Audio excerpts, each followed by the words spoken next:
Yo, yo, yo, what's happening, people? Okay, we is live right now, live from the village right now. It is 6 minutes past 8 p.m. right now. It is the 27th of February, 2024 right now. It is our weekly stream right now. We did gaming last week, so we're back to movies this week. Continuing with our Nightmare on Elm Street / Friday the 13th / Sylvester Stallone season. This one is Sylvester Stallone. It's called Paradise Alley. It's from 1978. It is 1 hour and 49 minutes long. I'm watching this on Amazon. I rented it on Amazon for £2.49. Excuse me. If you have access to it, get it ready on Zero. Whether you've got it on Amazon or any other streaming service, or whether you've got it on DVD or Blu-ray or VHS or any format, get it ready on Zero. But if you don't got it and you don't want to get it, it's all good. You can still come along and have some fun. But for now, let me just switch over to this screen and chat to y'all for a little bit. So, here we are on this Tuesday evening at 7 minutes past, or 8 minutes past 8 now. We are 8 minutes past 8, and we're doing our weekly stream. About to watch Paradise Alley. Yeah, so get it ready on Zero if you got it. We'll start the movie in just a little while, just a little while.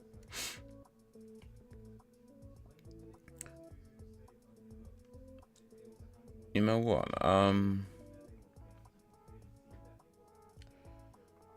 I ain't know, man. I ain't know. I probably should, I'm just, there we go, filters. So, yeah, I'm just kind of like, is it, oh, I want gain. Noise gates, noise suppressor. I think I want the noise gates. There we go. So,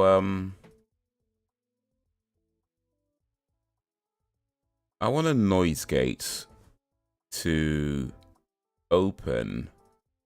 In fact, you know, I just need to stop this background noise for a moment. I'll start again in a little bit. But I want the open threshold to pick up my voice, of course. As I'm just speaking normally. And of course I don't want it to go too loud. And I'm just checking where that is. Okay, is that there? Is that there? Oh wait, no, I want the close threshold. Is it this one that I want?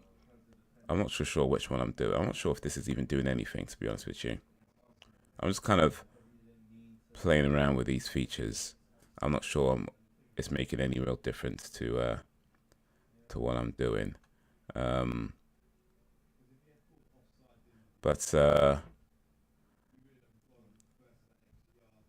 want it to, and now that cuts me.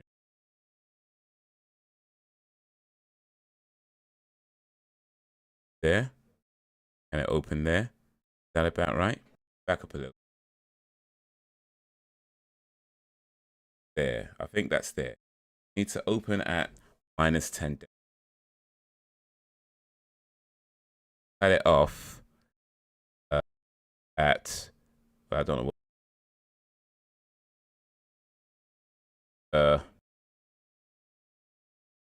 As long as it's an louder than 10. -10. A little bit lower though. A little bit lower, -12 decibels. I think -12 decibels. Yo, what up, Dan? Belgian Dan the man. Fine tuning, I see. Yeah, just fine tuning a little bit because he thinks me gatsta. Just to make sure I'm not picking up too much background because it can get a bit noisy. It should be okay. But hopefully it should be okay. I can't actually hear whether it's picking up. I don't think it is. You can let me know. But yeah, let me put this background music.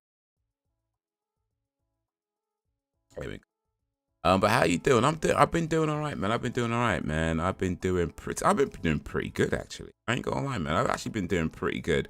Hopefully you've been doing well too. But I've been doing pretty good. I actually went to the dentist for a checkup. Oh, well, before it was more than just a check. Here's the thing. I used to go to the dentist pretty regular, like every 6 months, before the pandemic, lockdowns and stuff. When that hit, couldn't go to. Well, you couldn't do a lot of things, but dentists included. Couldn't go to the dentist. And of course, when that opened up and dentists and all businesses started opening up, by that time, I kind of forgot about it. And you know, when you haven't done something for a while, you end up forgetting about it, and it just kind of like becomes this thing that you use ages. Well, it was pretty much like that. And then years go by, like 3-4 years go by.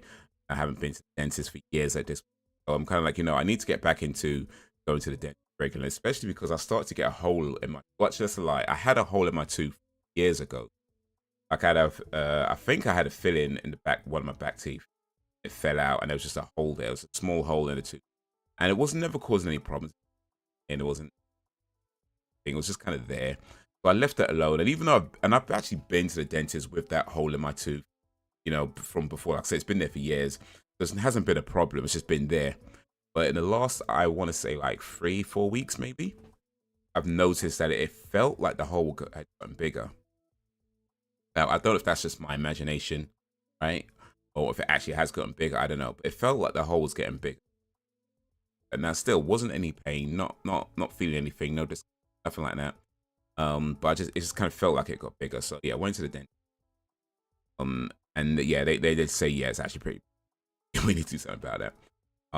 But lucky enough, they were able to repair it with filling.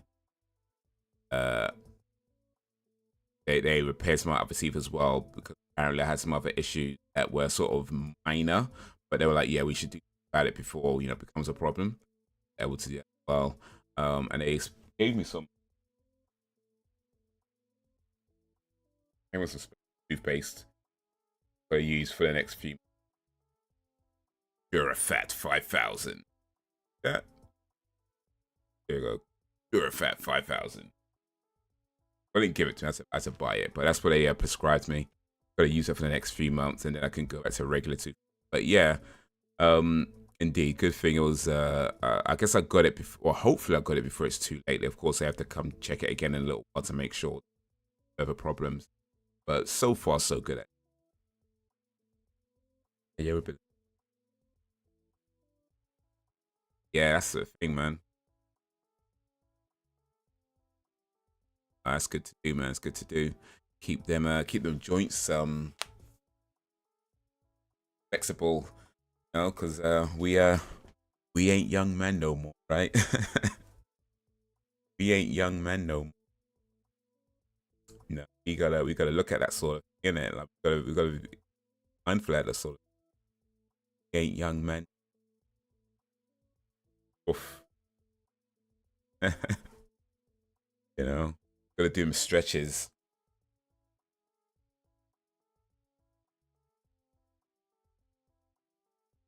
Oh yeah. And a good age, right? If you could pick one age to be forever, 6 9 is probably a good one. So it's a good position to be in. But yeah, man. That's good though. Mobility is good, stretching, all that. And I mean, of course, it's good anyway, no matter how old you are. But certainly as we do approach our middling life, it's crazy.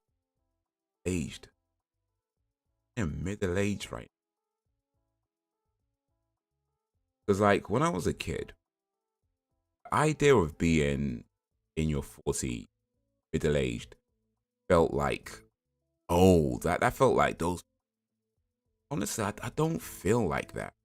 I mean, look, I know I'm not a young man. No, I'm not like some spry young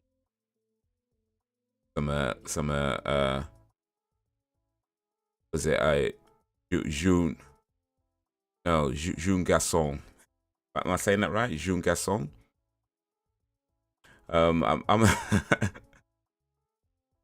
I know I'm not a young boy no more, but Junhom, I'm not a young man no more either. I get that, but at the same time, I guess I don't feel as old as I thought I would feel by the time I got to this age, and hopefully that's a good. When I was a kid, I couldn't. That's right. You know what I mean? It's like I could do like 20 push-ups in a row, like chest to floor push-up, like all the way down, all the way up, 20 push-ups. I could probably do more than that, but to be honest, I was actually already quite tired when I was doing them. But the fact that I can do like 20 push-ups chest to floor, all the way down, all the way up, 20 in a row on tired arms, I'm like, I couldn't do that when I was like, oh, when you're supposed to have all the energy in the world, when you're like, whatever. I could barely do 10 fake push-ups when I was like 15. I'm doing like 20 chest to floor on tired arms. I already done some pull-ups before, done a few other push-ups. I've done a few push-ups before. I was like, let me just see how many could do. Because I did a few push-ups and I wasn't counting. And then I was like, okay, let me just see what I can do. And I did like 20. I think 20 or 21. I can't remember. It was definitely at least 20 anyway. At least 20. All the way down, all the way down, all the way. I mean, don't get me wrong, I struggled. Especially as I got towards the end. I think when I got to about, I want to say 13, 14 is when I started to struggle a bit. Yeah, got to 20 still. 20, surprising indeed, man.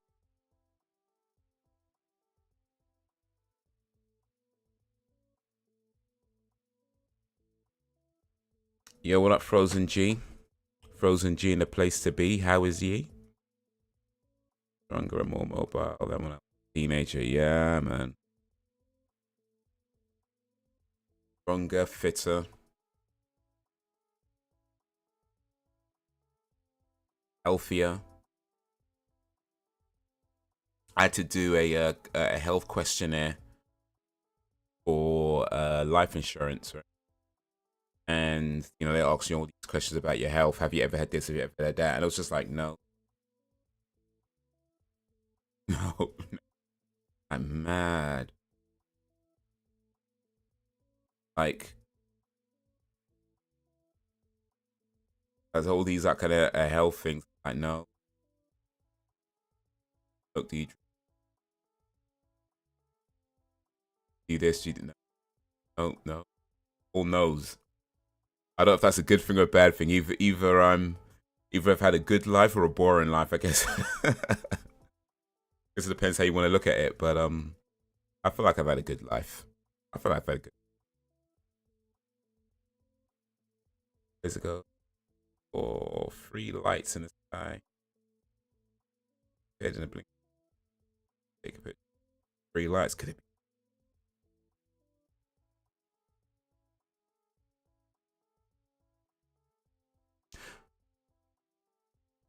Alright, so that could be anything. I mean, it could be could be a plane going by. Somebody flying a drone. Anything. Also, I'm gonna say it's alien. I hope it was alien. Can't prove it, but I hope it was alien.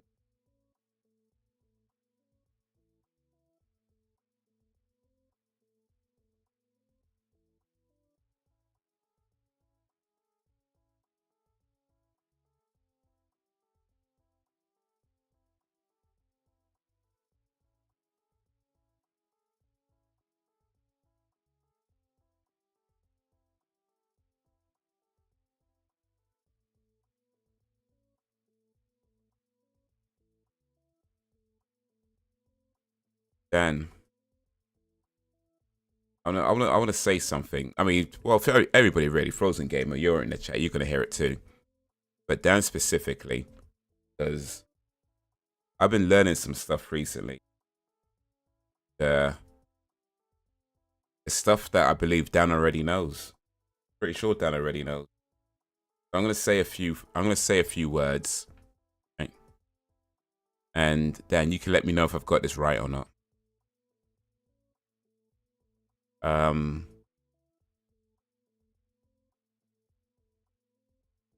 m'appelle Haze. J'habite l'Angleterre. J'habite London, dans l'Angleterre.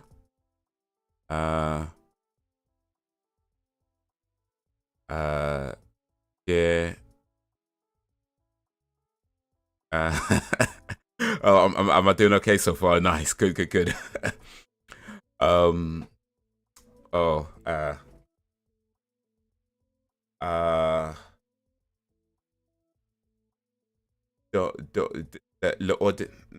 I might be going a bit further than my level.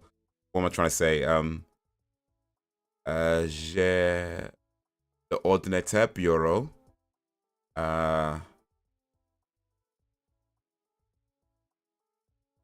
He's in London. Yeah.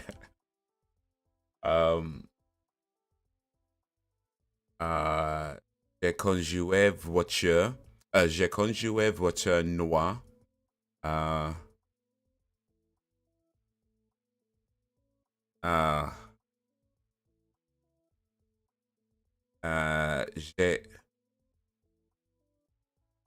J'ai six. No, yeah, j'ai assis.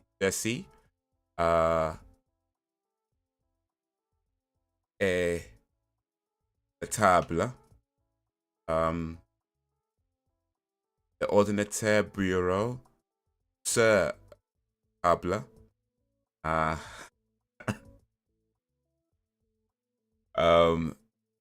But yeah, I think I've exhausted it. But yeah, I've been learning French recently over the past few weeks. Using an app called Rosetta Stone, which is actually a really cool app for learning languages. It is really cool. Like I've had it for a while. So I do the cab driving with, and one of the perks you get is that you get to use Rosetta Stone for free. Like I don't got to pay for it because being an Uber driver, I don't have to pay for Rosetta Stone, which is awesome, right? But I just kind of had it. I never really bothered with it. And then as recent, I was kind of like, well, let me check this thing out. And I was looking at all the languages and I was kind of like, I don't know which language I want to learn. And to be honest, the language that I really wanted to learn wasn't there.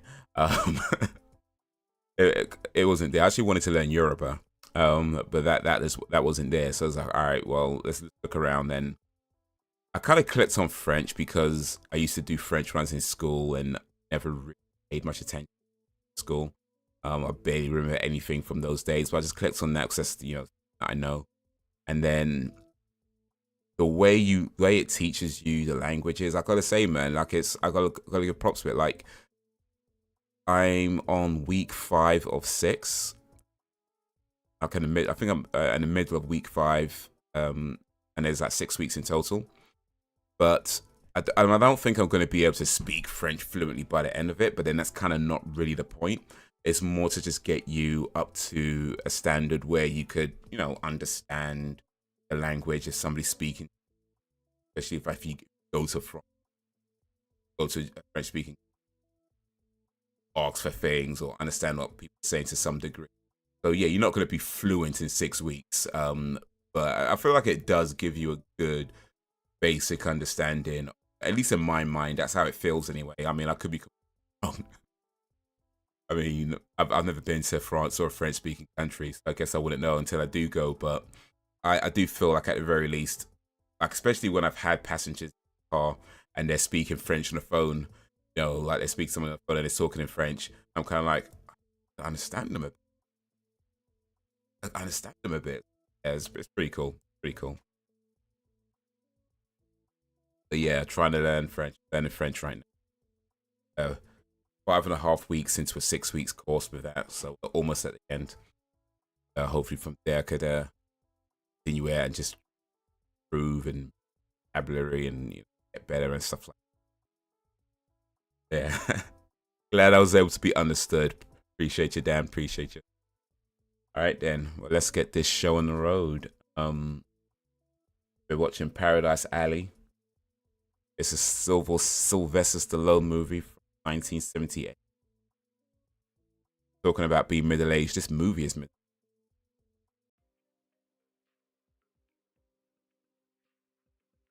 Switch over to this screen. The wrong screen. I want.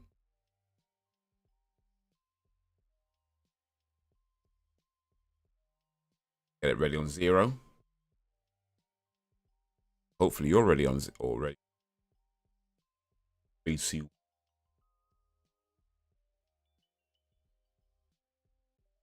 Learning anything takes time, effort, and patience. Oh, thanks, man. Thank you. Thank you. You know, it's kind of crazy though, because I do feel like even though it's only been like 5.5 weeks, I feel like I've learned more French from this than I did when I was in school. And that's not like a slight on the school or anything. I mean, don't get me wrong, my school was bad, but it was more so the fact that, yeah, I wasn't really paying attention back then. I was, 12, 13 back then. And they're trying to teach you a whole nother language and you barely paying attention. Just laughing throughout all the stuff because it sounds funny. But had I paid attention back then, I could have been in a much better position now with that. But well, it is what it is. The path I took, but I'm here now, right? 30-something years later.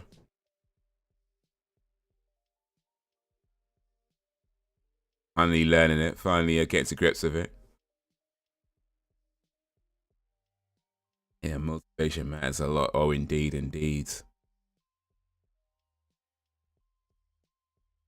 Let's just something, Dan, as a multilingual individual, how long did it take you to learn different languages? Like,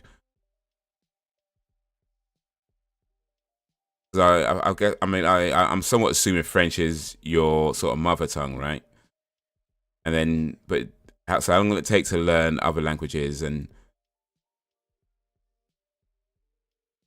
would you feel like it's just something you never stop? I guess you never really stopped learning anything, and yeah. Well, I guess a better question would then be, how long do you feel it took you to get to a point where you felt you could have a conversation with people?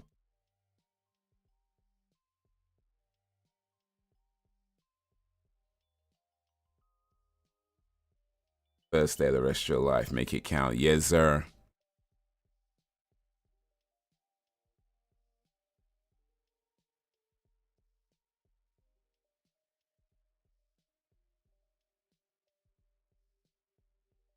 Dutch is the language I use the most. Oh, okay. Sorry, my bad. Dutch is actually on my list of languages to learn, actually, because I plan on going to Holland in August, to Amsterdam more specifically. So yeah, I want to try and learn some Dutch. I set a reminder in my calendar to start learning about 6 weeks before I go.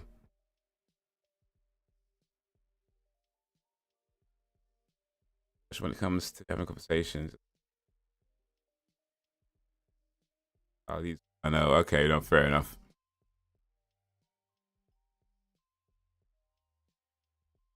Tom Waits, but no man. Music web.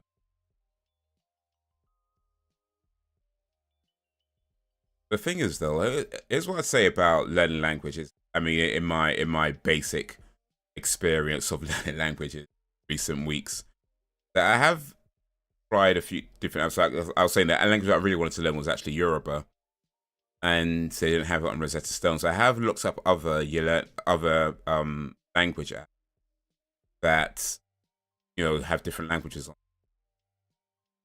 And what I found is that a lot of them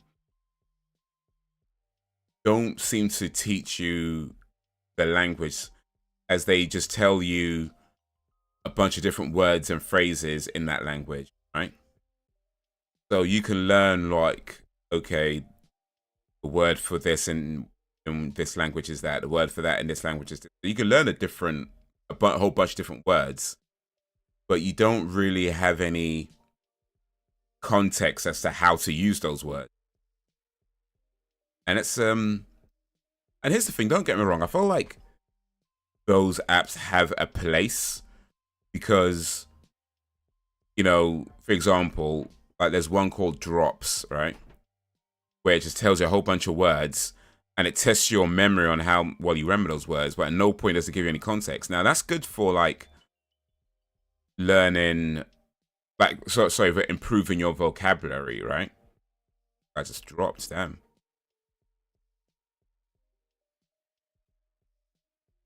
That was close. That's good for improving your vocabulary once you already know a language or know a language well enough. But it builds itself as learn this language, learn to speak such and such. And it doesn't really do that. And that's what's frustrating when these apps say things like, oh yeah, learn to speak this, learn to speak that. But it doesn't really teach you language. It tells you a bunch of words and phrases. That's not learning the language though.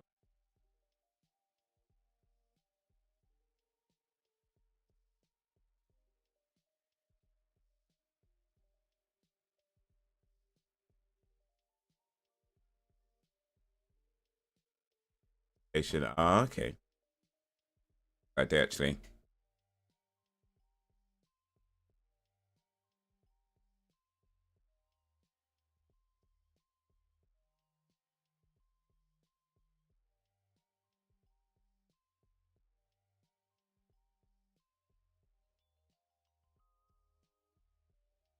I have to try doing that as well, especially as I'm approaching the end of the course.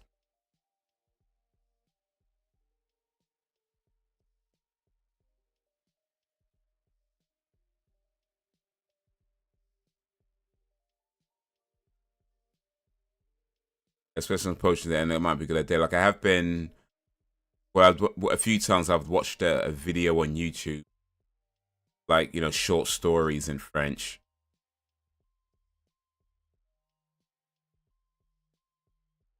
I think I have to do that a few more times as well. Especially, hopefully, I get to go to France this year.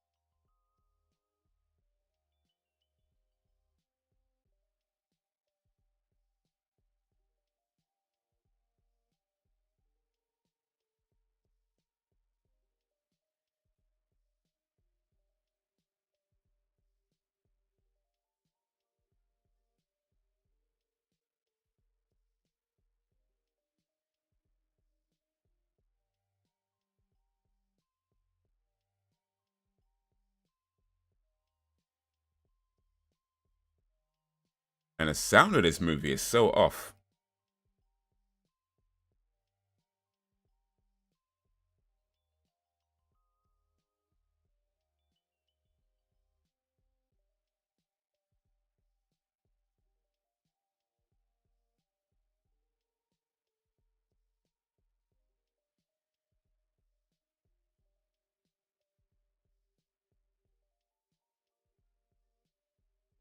Yeah. I'm gonna have to rewatch La Anne. Watch it without the subtitles.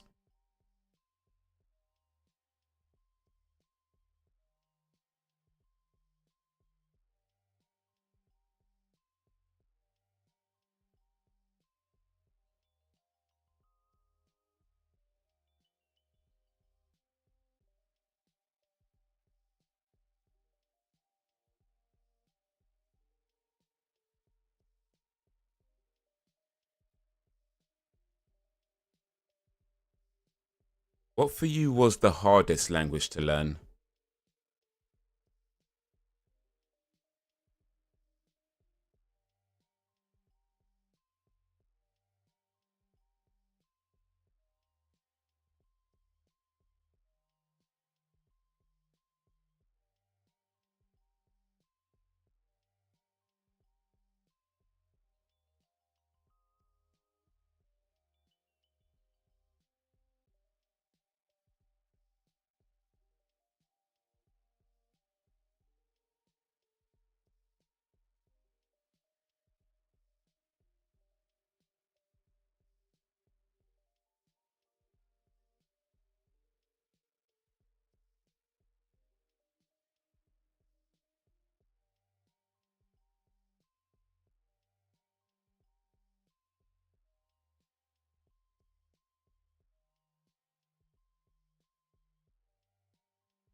This movie's barely started and it's already boring me.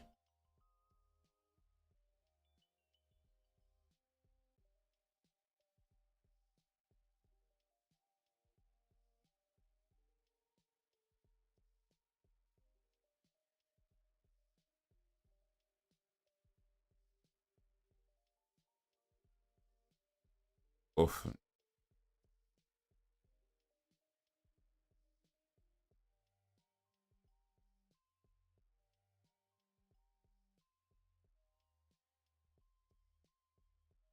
Yo, Sam B in a place to be. Happy birthday to ye. My favorite internet people. Good evening, my favorite internet person named Sam.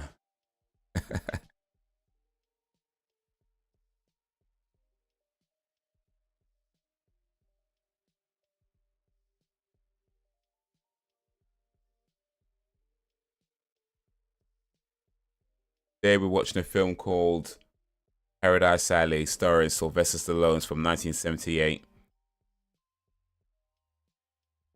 And it's only just started, to be fair, but it's impressed me so much.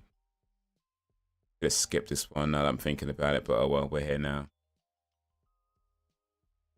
I promise. Maybe.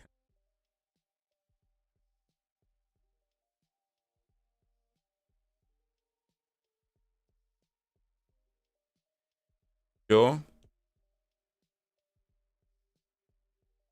Because I'd have guessed that you'd have to be pretty drunk in order to agree to dye your hair green.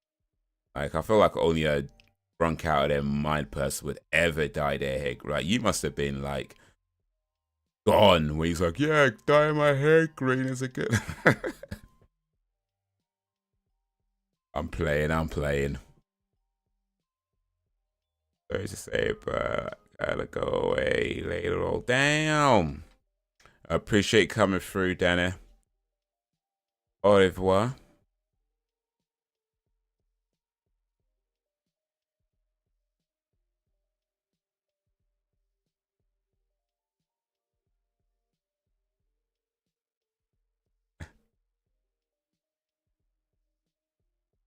Nah, it's cool. It's cool. I'm just playing. All you need now is a black pointy hat and a broomstick. I mean, I don't know. Maybe you already got those. Maybe.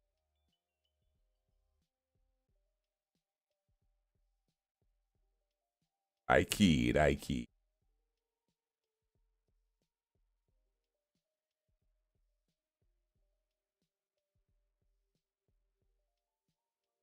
Appreciate you coming through, Dana. Till next time.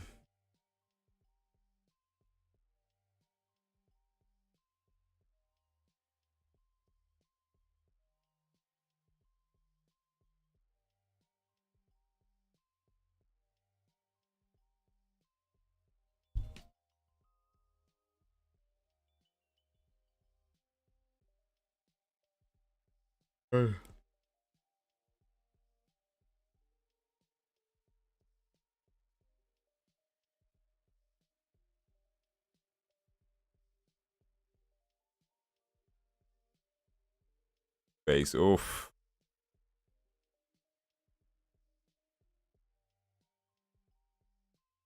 I sure she meant, because it flows. You know, because I mean, toothpaste doesn't kind of poops out really. Kind of more like it's pooping out when you squeeze it out of the tube. Like toothpaste, it's kind of like a mini poo, just like coming out at the end. It's like, you know. I'm sure that's not what she meant, though. That's not what. Sure she meant something nice by it.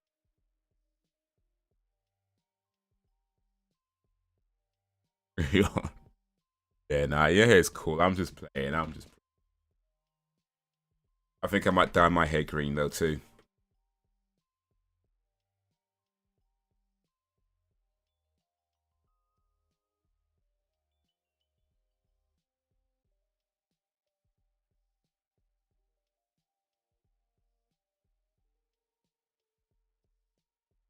Not dropping your body.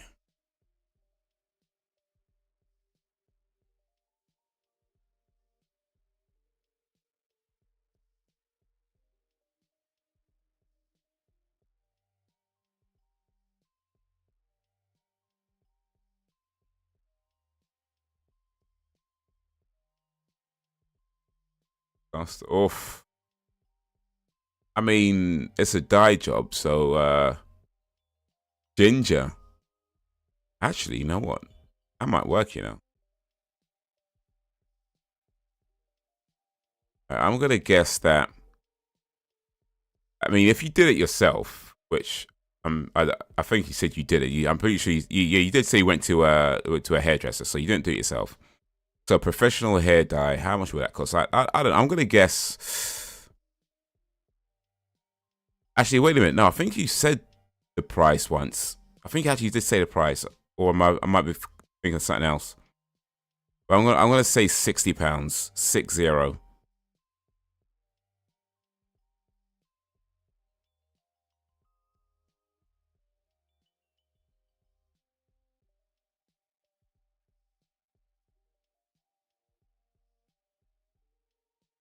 Done it, Tony and Guy.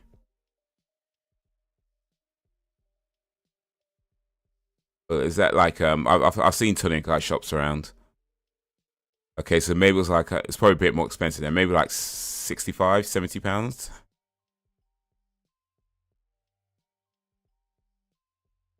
We're close. Oof. All right. 120, 150. Like.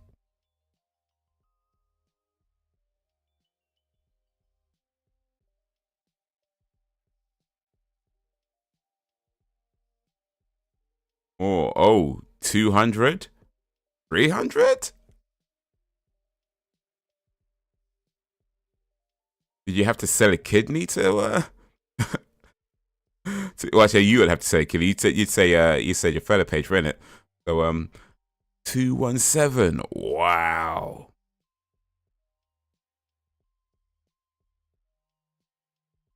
217. And that's pounds, by the way, right? I mean, we're not talking like Hong Kong dollars.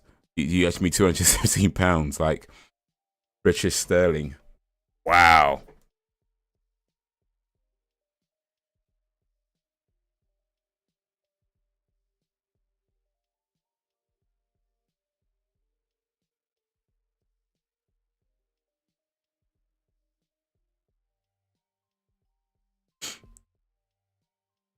Wow. Wow.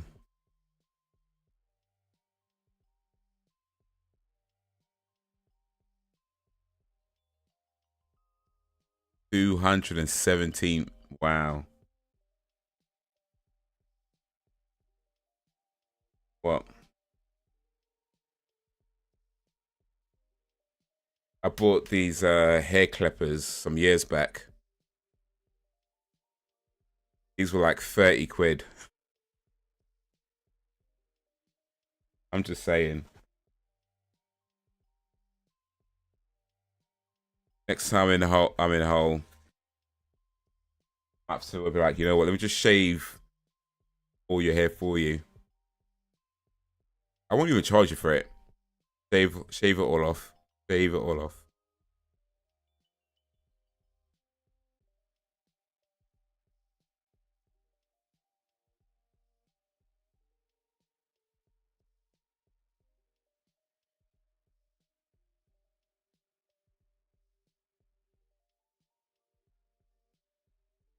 But you know what?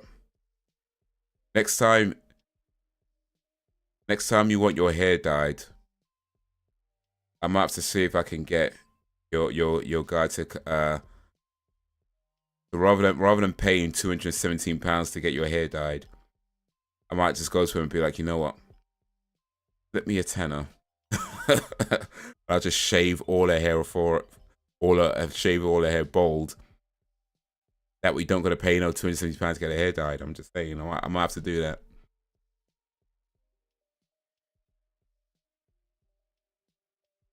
You can save some money. I'm saying bald has a good look for girls. That is a good look for women.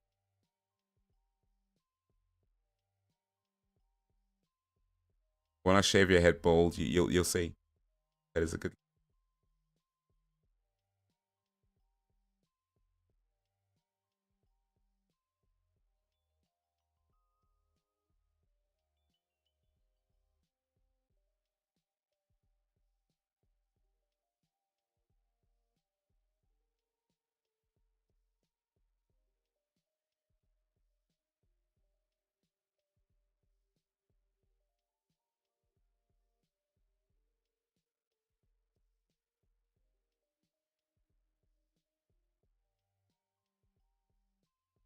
Wow. They don't just like stick some dye in your hair and like rinse it around. It's like rub it around.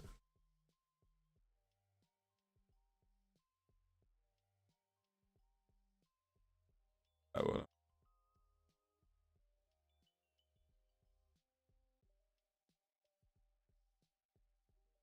Right, I won't point out the I won't point out the spelling and grammar mistake.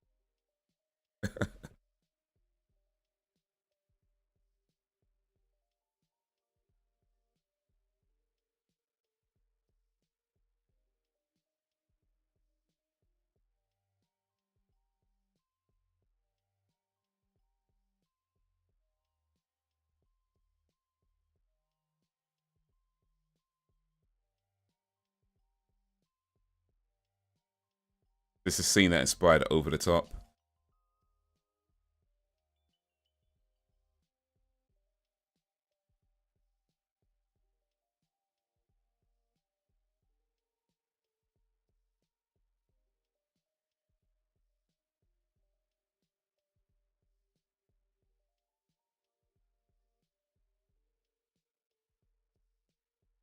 Right, you got him.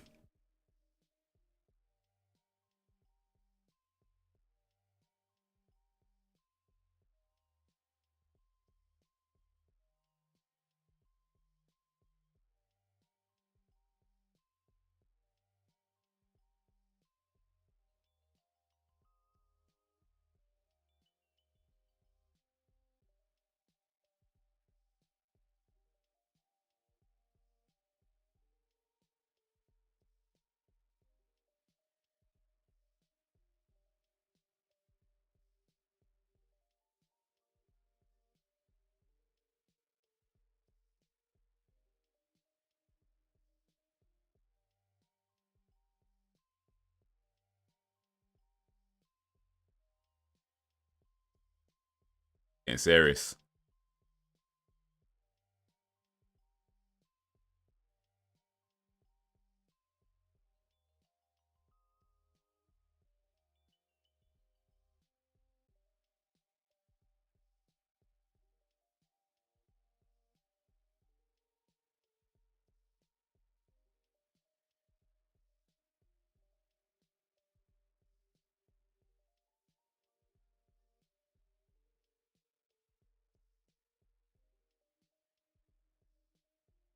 Yeah, now for real though, it does look nice. I saw the Insta pics.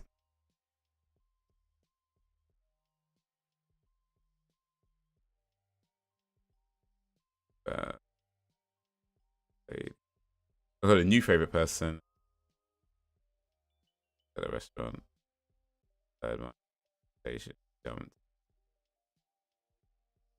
There is and they want to be honest. You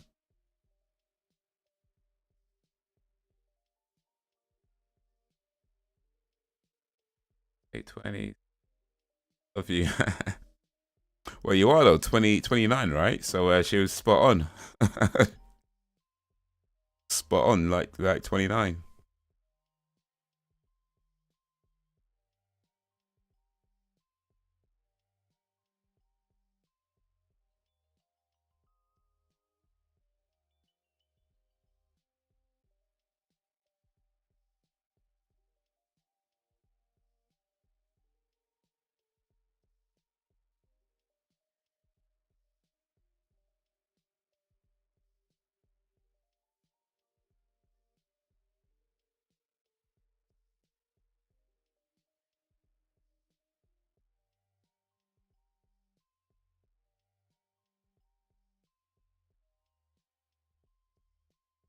Yeah, speaking of getting up there in years, when Dan was here, we're talking about something similar. Like he was talking about how be more stretching now and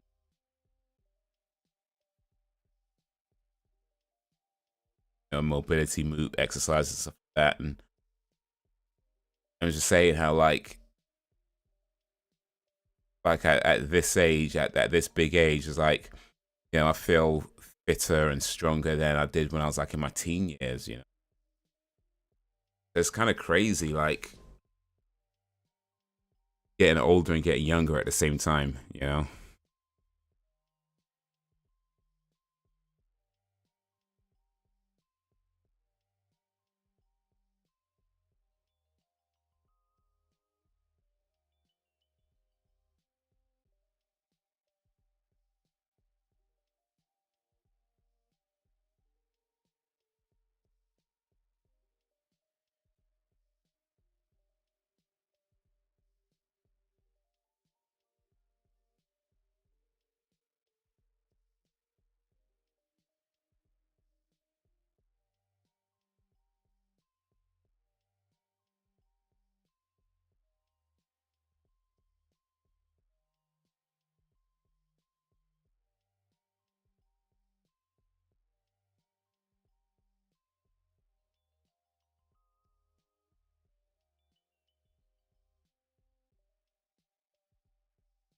I would say that.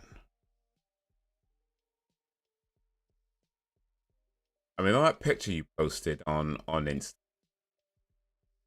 like if I were to guess your age, which I'm well aware I shouldn't be guessing anybody's age.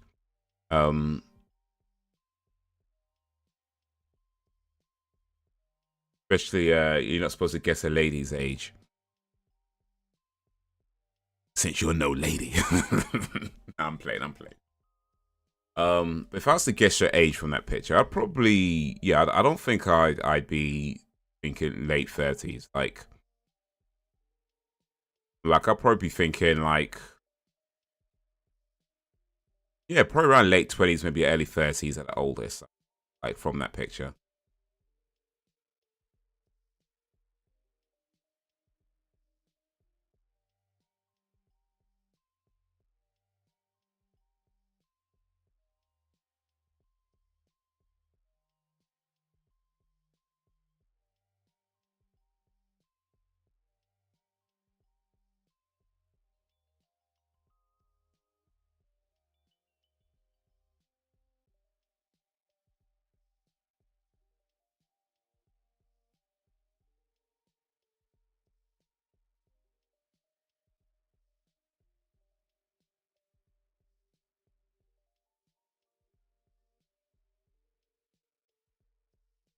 It is.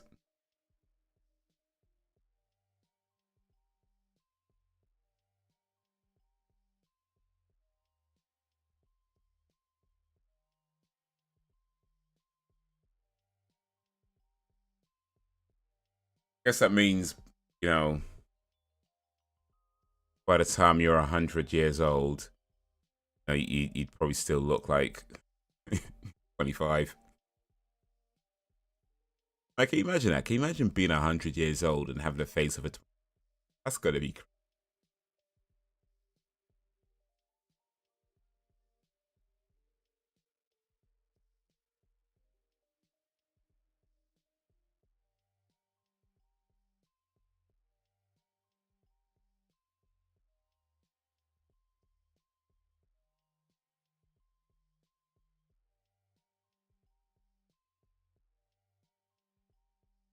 I'll still be 29. In 100 years, still. We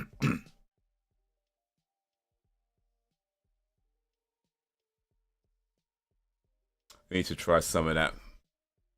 Staying young forever. Actually, I don't know if I would. I don't know. I was having this conversation a while ago. Yes, Celeste Orchids. She comes to the chat for every so often. But yeah, we're talking about this one. She'll say that if she could, she'll be young forever. And I'm being like, I don't know if I want to, because like, I feel like the idea of being young forever is so appealing, especially if you can be like, I don't know, let's say like 33, 34, that kind of be that age forever where you're young enough to be young and and still be like able-bodied and move than the other, but you're old enough to also still have a maturity.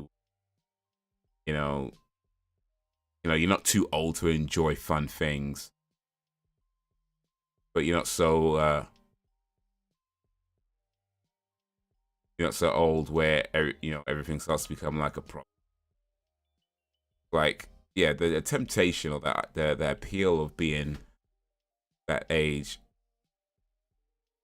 is appealing, but I don't know if I'd actually want to do it. Like, imagine like just being special, like everyone else around you is getting old.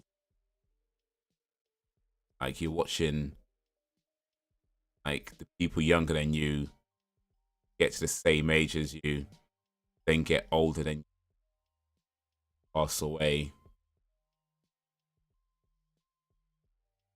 Then people who weren't even were born like hundreds of years after you, catching up to your age and then getting old and then passing away. And all you do is just watching people like get old and pass away.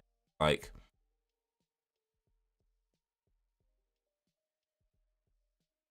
I don't know, I feel like it's like being a vampire, right? Like, it's probably cool for a short while. Then once the novelty wears off, like you're actually same age, being around forever. That's gotta be depressing. I don't know. That sounds depressing to me.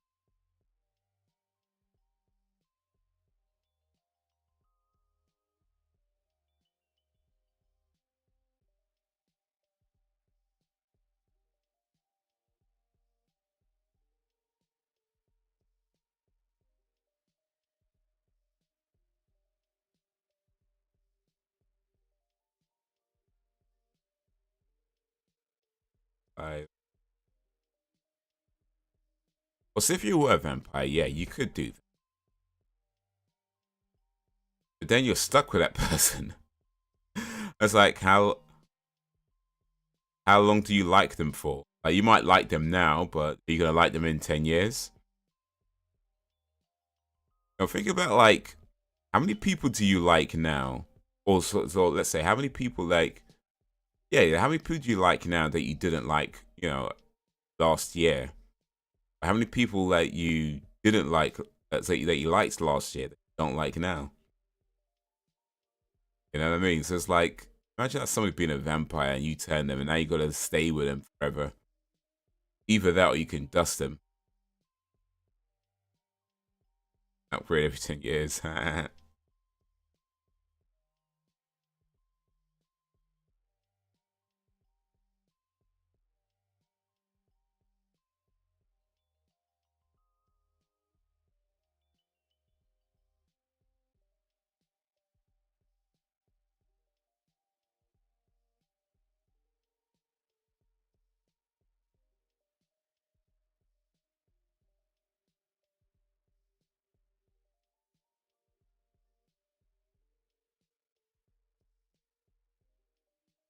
They're kind of being cruel to this monkey.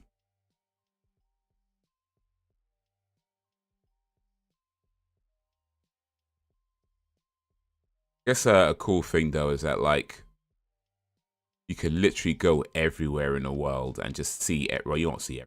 Everything's changing all the time, but you can see a lot.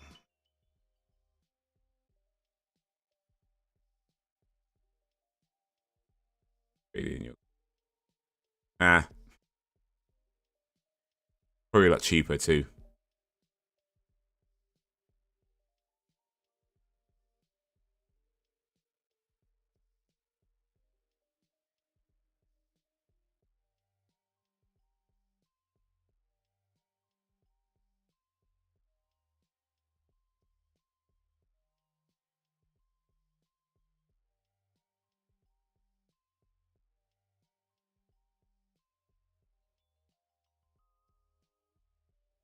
Stealing clothes from a dead man.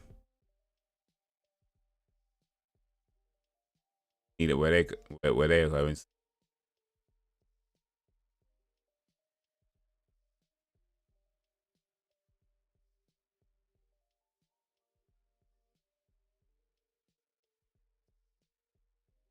I went to the dentist today actually. I haven't been to the dentist for years, like 3 years since that before the lockdown. Be right back. Alright, no problem. This is about to start telling me.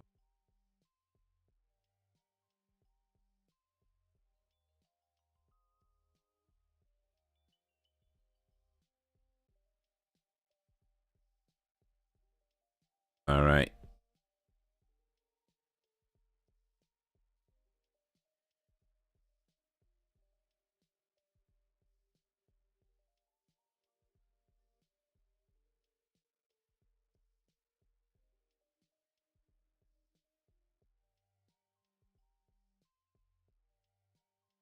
This guy's aggressive.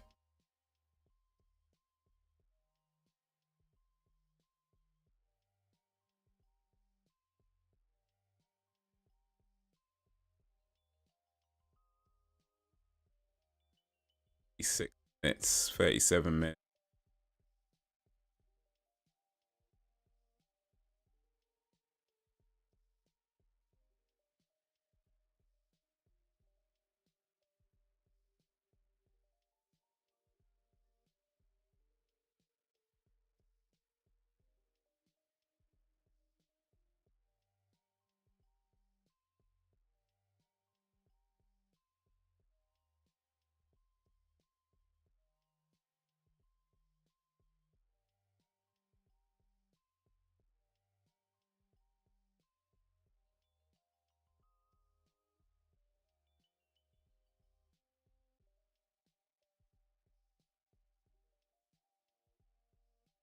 Professional bed warm. Wow, call it what it is.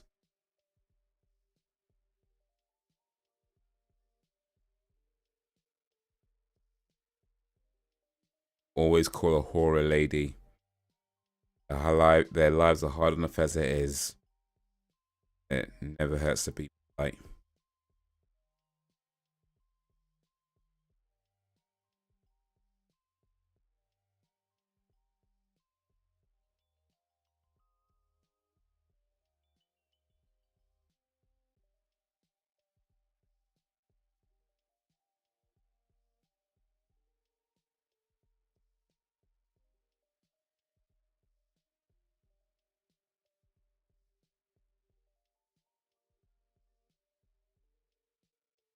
Prince of Mario.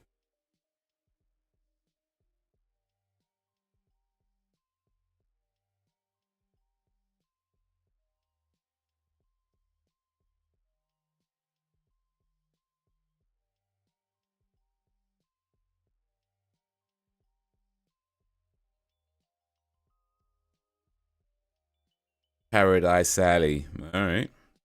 Guess this is why the film's called Paradise Alley, huh?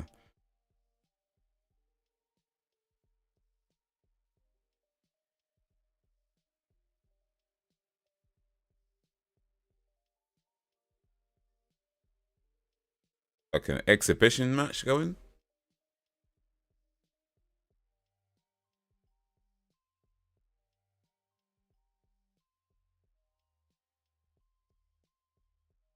Another bum. Raw.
Oh, what's this guy doing?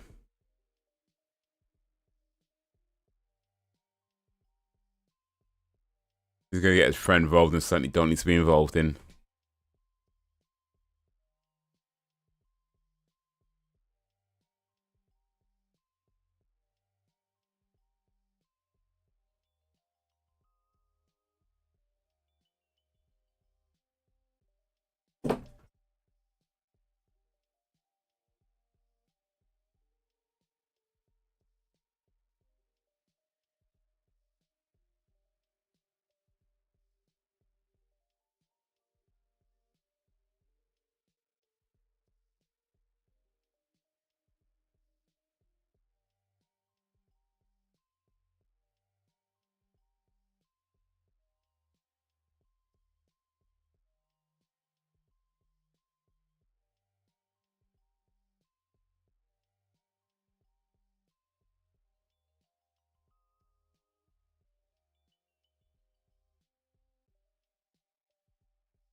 This guy's gonna get you in trouble.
Let's allow people to just throw stuff in the ring. Right. Laws were different back then.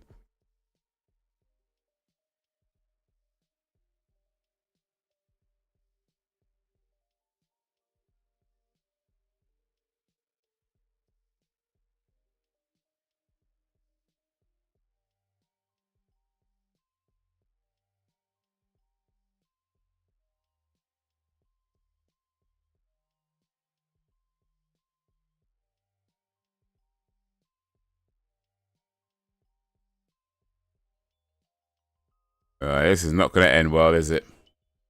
This is not gonna end well at all.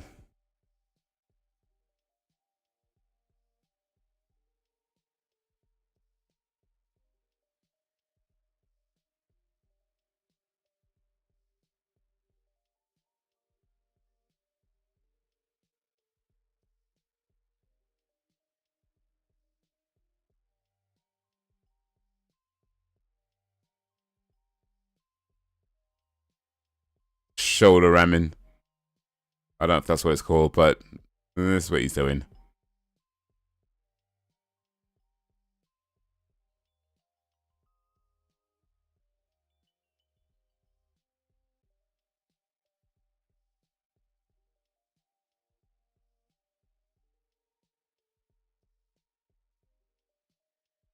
Yo, Brax Biver and a place to be there. How was you there?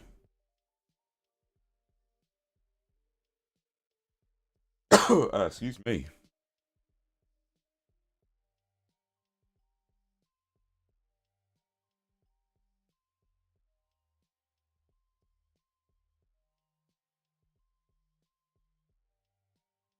Get your money.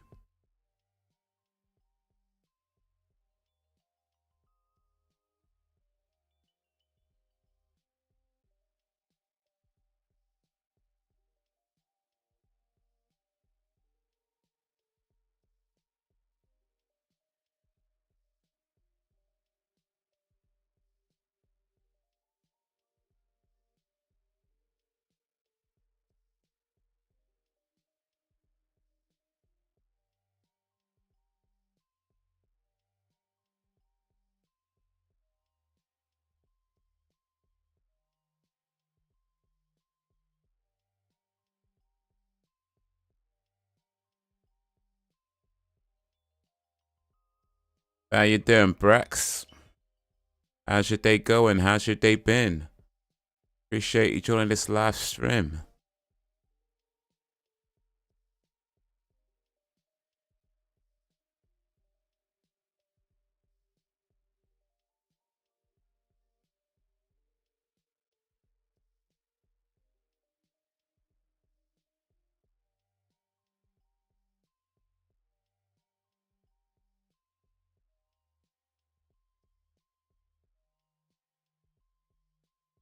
I'm good. That's good to hear, man. Good to hear.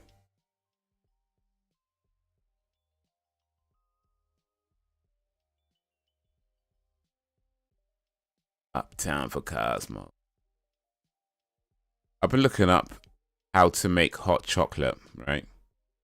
Because I have an idea for a hot chocolate that I want to make. But I don't really know much about making hot chocolate. I've been looking up videos on how to make a hot chocolate. And now that I know how to make a hot chocolate, or at least I know the principles behind making a hot, I feel relatively confident that I can make this hot chocolate I have, this idea that I have. Now, I ain't gonna say what the idea is,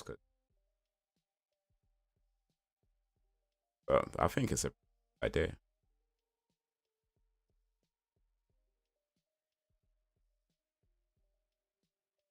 Hopefully in the coming weeks or so, I'll be able to get it done and put a video up. Yo, what up, Sam? Sam's back.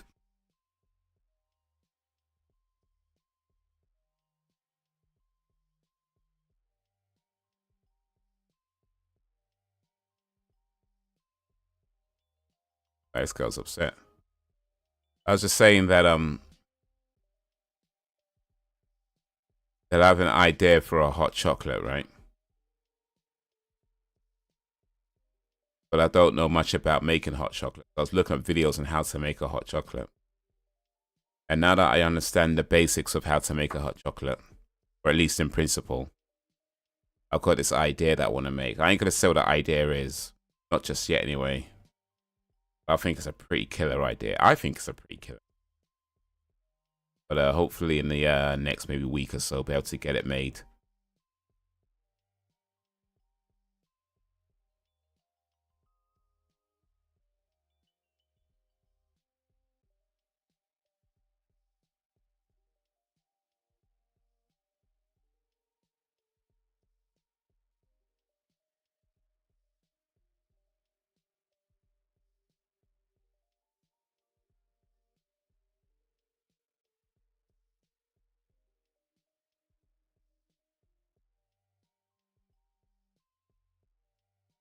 Tomato, you know, tomato. That was that slang word for women back then.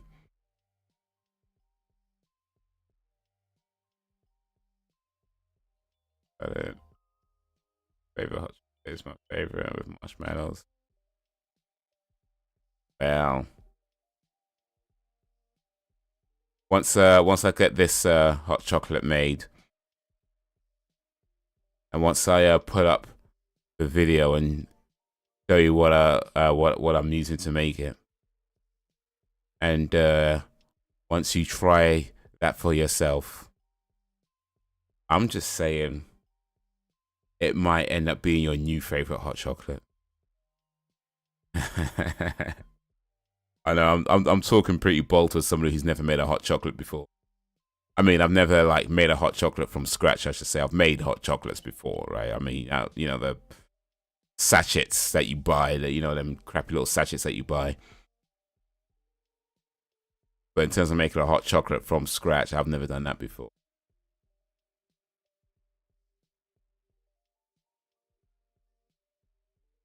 Again, I'm coming to London, so well, to get your ticket booked.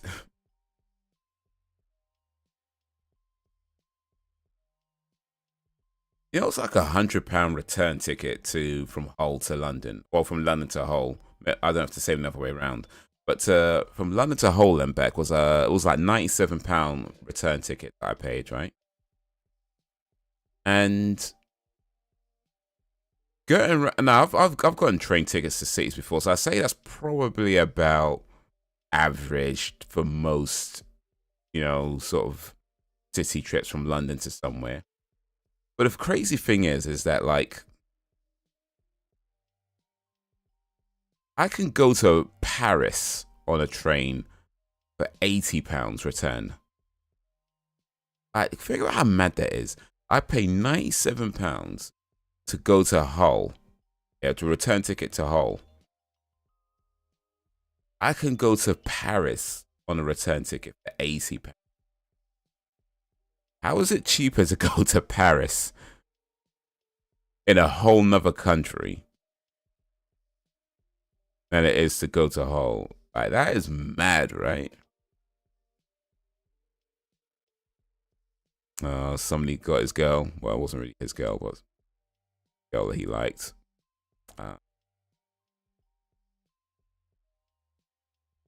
Sanity indeed. It is madness.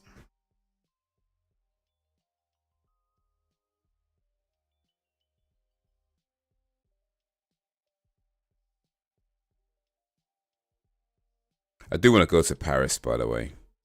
I haven't been before. I've never been to Paris before. I do want to go.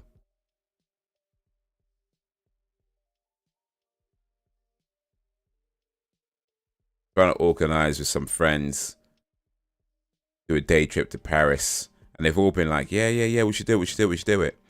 But you know, like when you try to organize things with friends, it's like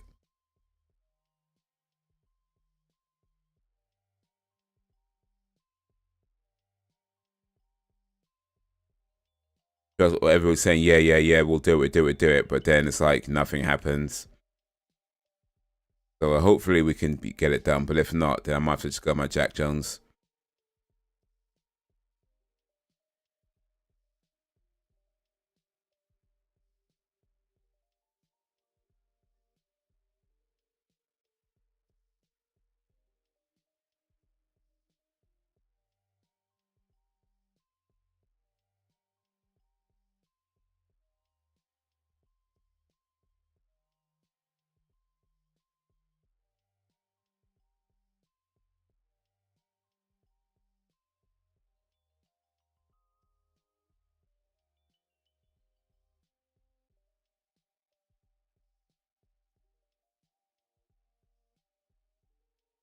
Yeah, Cosmo's a jerk.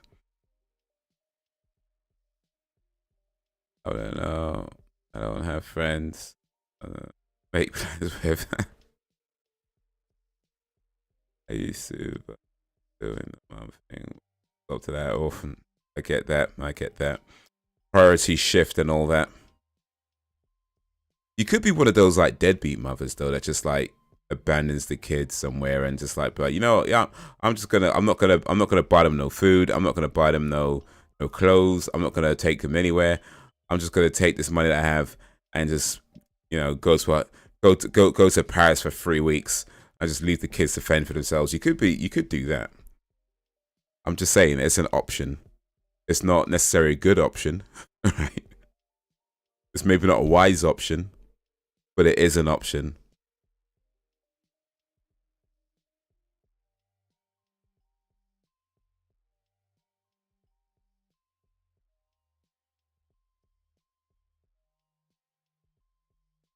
Good, but at least I'll have plans.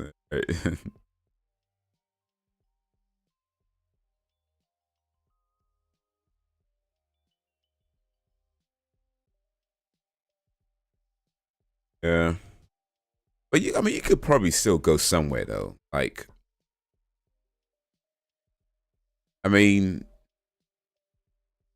maybe next time instead of getting your hair dyed, you could be like, yo, just give me I mean, £80 return ticket to go to France, right?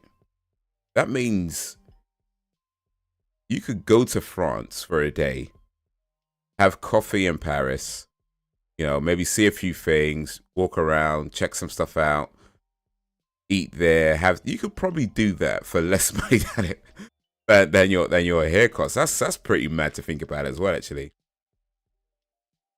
you could literally go to France for a day, walk around, have some fun, and it would be less than what it costs to do your hair. Like, wow,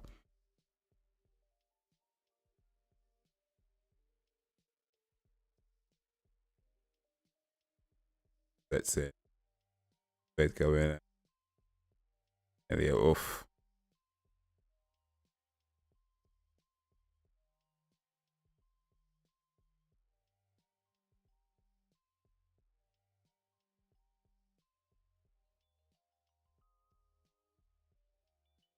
My hair wouldn't be favorite.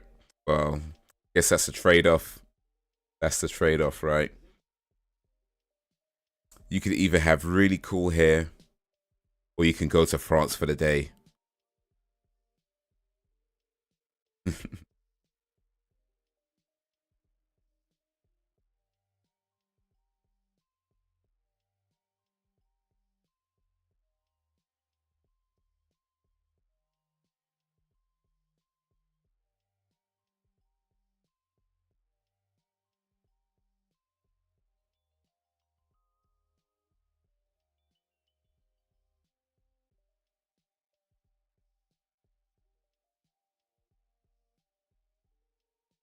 Fabulous cocktails. Don't blame it on the alcohol. Don't blame it on the alcohol, Sam. That was all you. So good. It kind of works still, though. It wouldn't be this favorite. Kind of still works.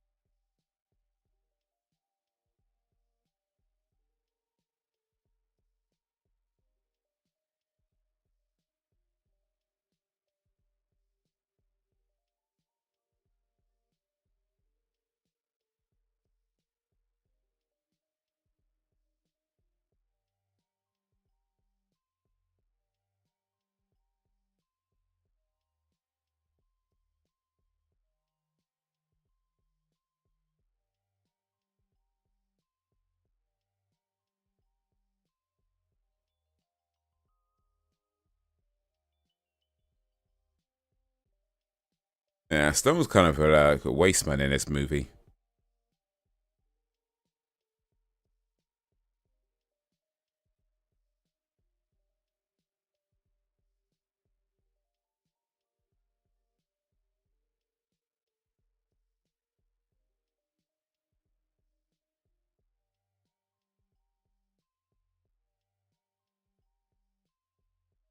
Yeah, actually, went to the dentist today. I haven't been to the dentist for about 3ish years, maybe more than that, since before lockdown. I used to go like get regular checkups, but that kind of stopped when lockdown happened, and ended up, not because you can't do it for a while, and then you end up kind of forgetting to book it, and then you forget for another time, and before you know it, 3 4 years go by, and you haven't had a checkup. So yeah, I had a checkup today, and they did some repair work on like some on my teeth as well, and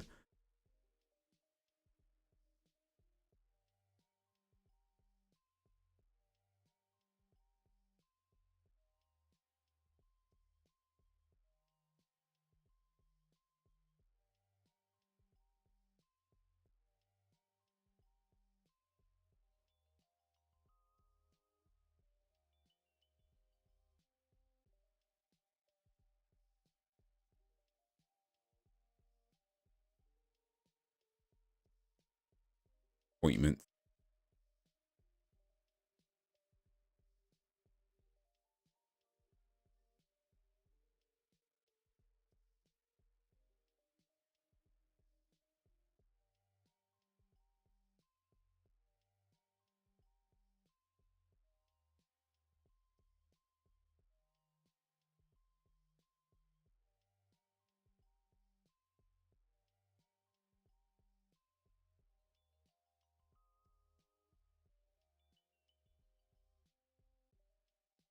They put no, they didn't, which sucks, man. It's like, why is it just because you're an adult they don't give you lollipops anymore? That sucks. So, like,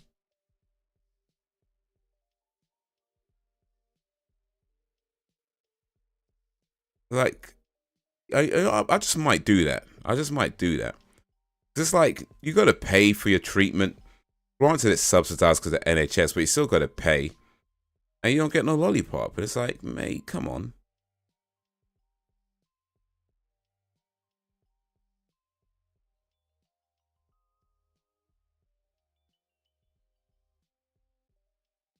Yeah, no, it was I had a hole in my tooth, on my back tooth, which has been there for years, right? It's been like years, like at least 10 years. And in recent weeks or so, like maybe like last maybe month or so, it's kind of felt like that hole's gotten bigger. But like it's not in any, I'm not in any pain. Like I don't feel no pain or discomfort, nothing like that. It just kind of felt like it's gotten bigger. So I was like, okay, no, I should book a dentist appointment. That's what I did. I booked it, got my teeth checked. They checked the hole as well. They managed to repair that. At least so far, it's so far so good. It's repaired. They did some minor repair work on other teeth as well to fix some issues they thought were coming. And they got me to.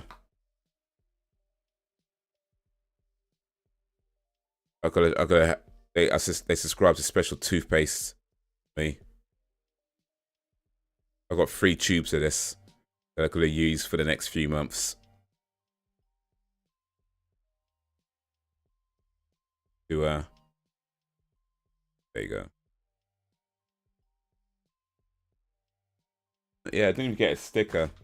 No lollipop, no sticker. I had to pay for the treatment and pay for the toothpaste. Man, that sucks when you're an adult.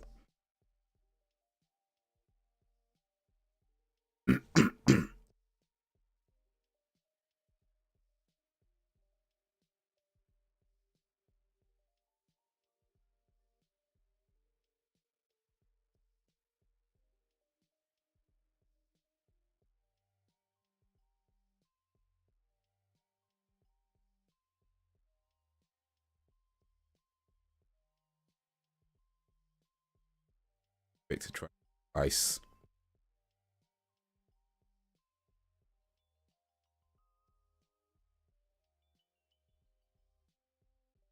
I just might have to do that, you know, man.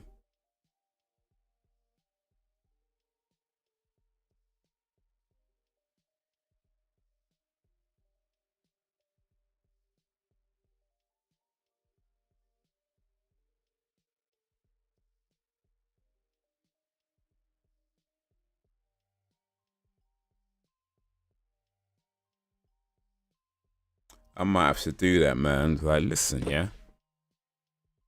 Listen, just because I'm older than 18 doesn't mean I would not appreciate a lollipop. It could be sugar free. I'm fine with that. But, you know, I want a lollipop. Like, look, you have to pay for the checkups. You got to pay for the treatment. I had to pay like £70 and 70 pence for the whole thing. So it was like the checkup plus the fill-in. Like, really and truly, I should be getting like at least 3 lollipops, but I'll settle for 1. I'll settle for 1.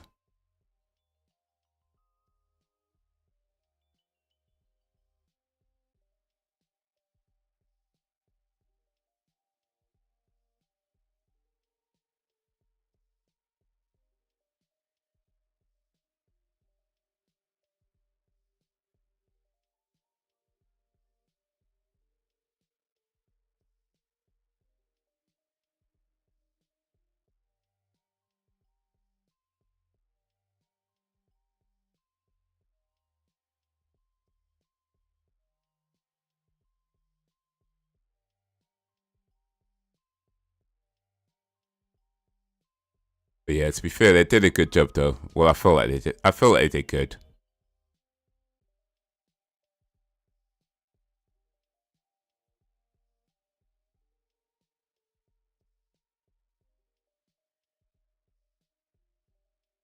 Like they cleaned out. Apparently, they were saying it had a lot of plaque build up. So they cleaned that all out.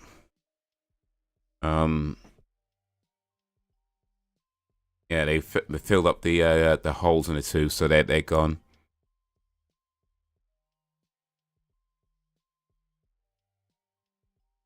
So you walked away empty-handed.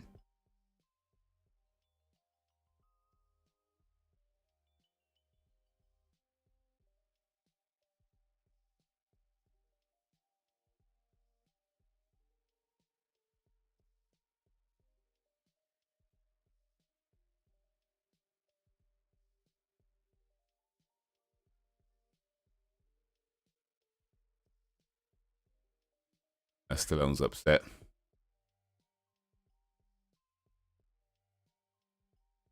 But yeah, £70 and 70 pence. That's because they come in the band too.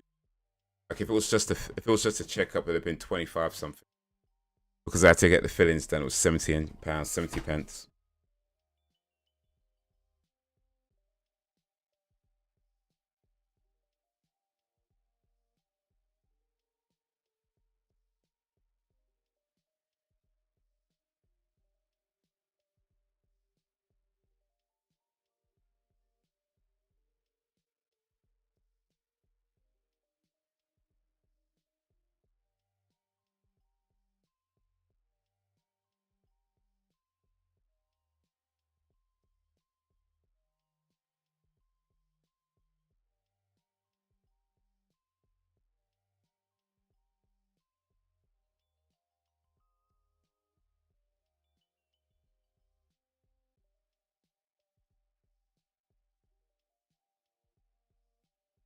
They're expensive now though. Yeah, no, for sure. I mean, don't get me wrong. I'm grateful that it was on the NHS, because if it wasn't, it'd have been a lot more expensive. But yeah, that's 70 quid. Oof. And especially as it kind of came at a time where it's like, it's nothing but money coming out of my account right now. Like it's just money coming out my account right now.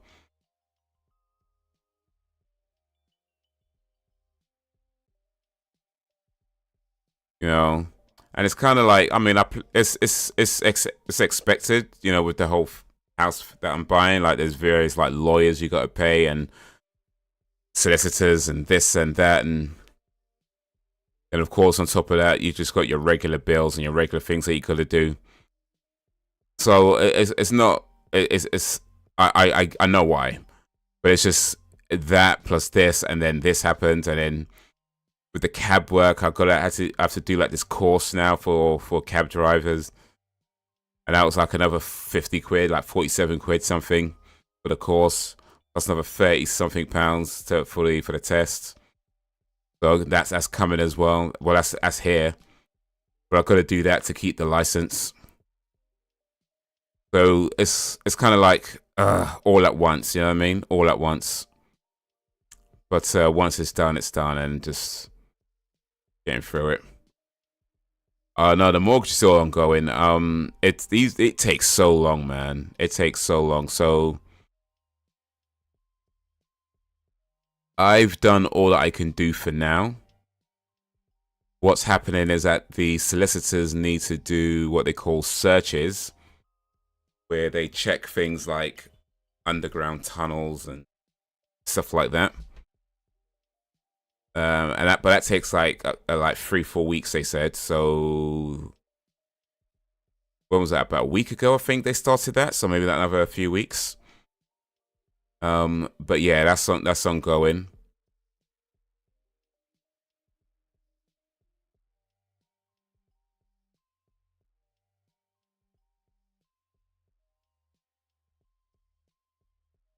But yeah, I've done all I can do for now. I had to send off proof of address. I had to do some stuff about ID. Was talking to the mortgage broker about life insurance as well, and doing that life insurance along with loss of income insurance.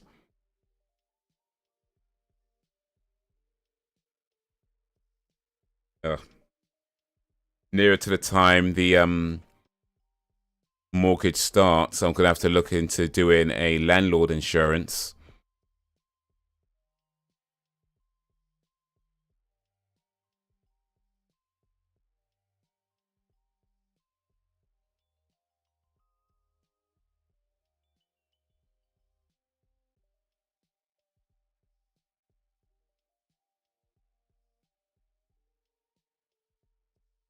But yeah.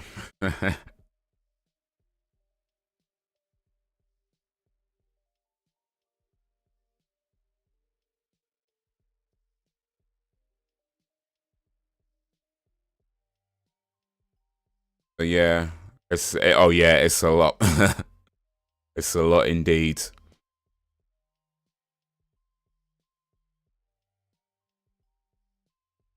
But yeah, all I can do right now is just wait till this is do what they need to do, and then we kind of just go from there.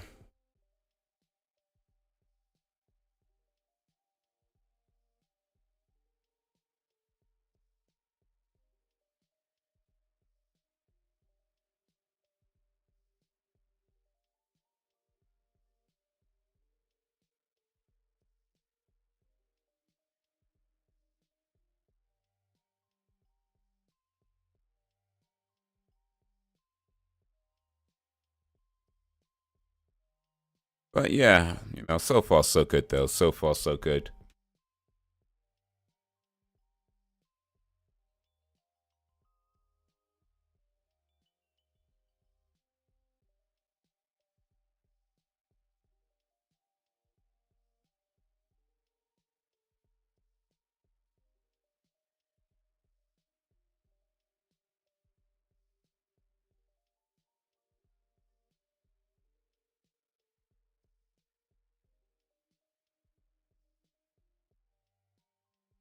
But in the end, yeah, indeed, hope so. But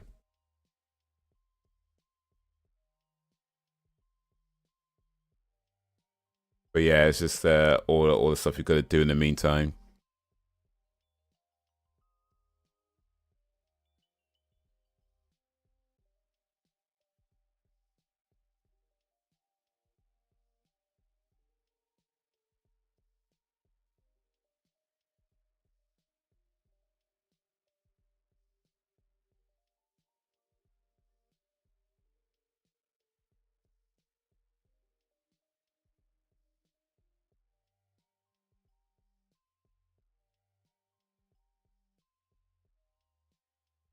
Yeah, this guy seems like a crook. Got it.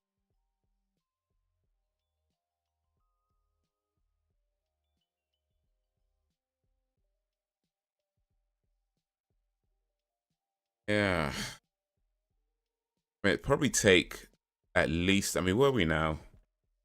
End of February, so it's probably maybe end of March at the earliest. I'm guessing.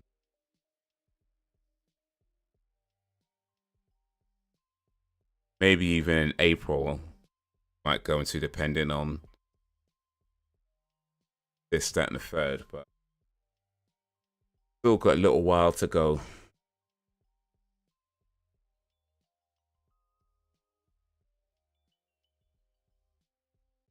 But then once it is all done and finalized,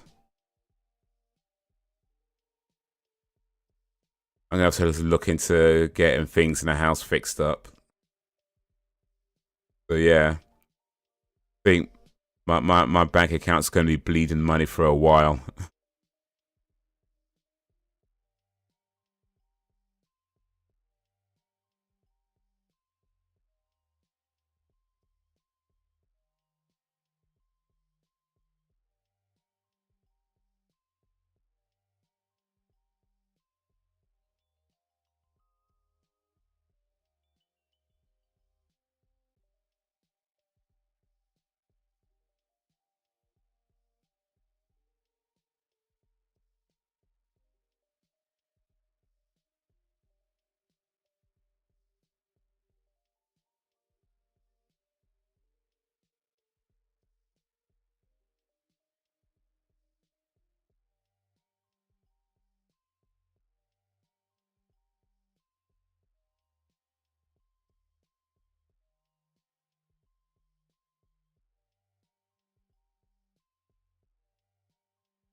You can collect that rent money. Yes, sir.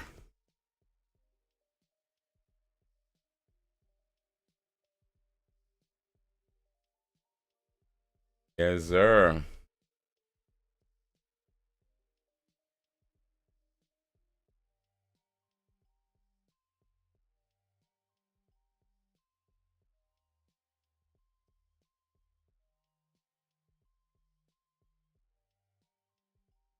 I have to bump up that rent now. I won't do that. But yeah, now I'm looking forward to hopefully when this is all sort of said and done.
Oof. Oof. Kind of boring. I mean, don't get me. No, actually, no. Let me not call it boring. That's a bit harsh. It has like an interesting premise. It just feels like they're not telling it in an interesting way.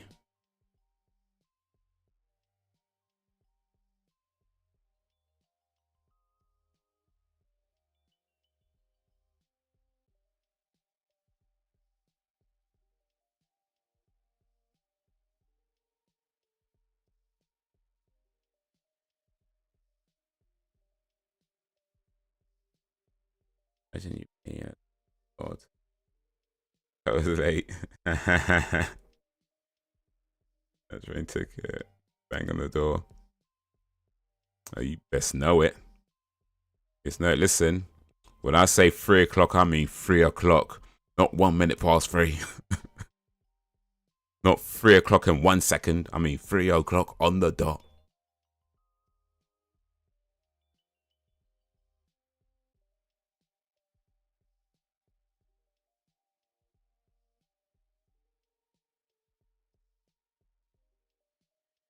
Actually, the good thing about the well, I say not the good thing, but one of the good things about thing is that I actually won't be managing the property, so there'll be a letting agent who would handle things like that. So if there's issues with rent or stuff like that, they'll take care of it, and I ain't gonna be bothered.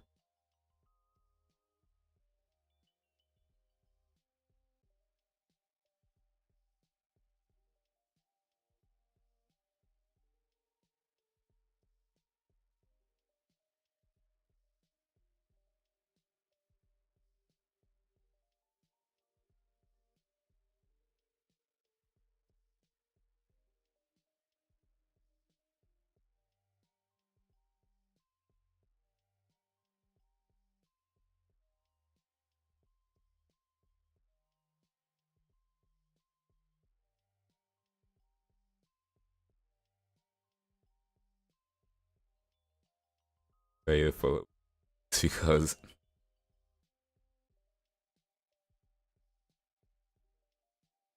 well, you'd be out in the street by the following day just because.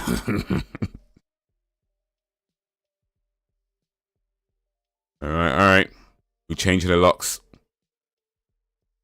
Get out of here.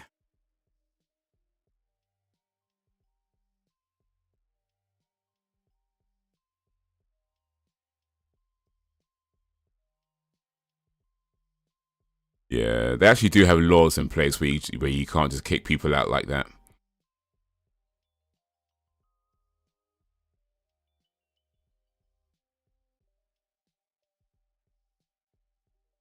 Well, not that quickly anyway. Like it takes a little while. I'm not sure how long you gotta wait. I mean, I don't know what the minimum you gotta wait is, but I should probably look into that. Come to think of it, I should probably look into like how long does it have to be. We could just kick somebody out. Might be useful information to know.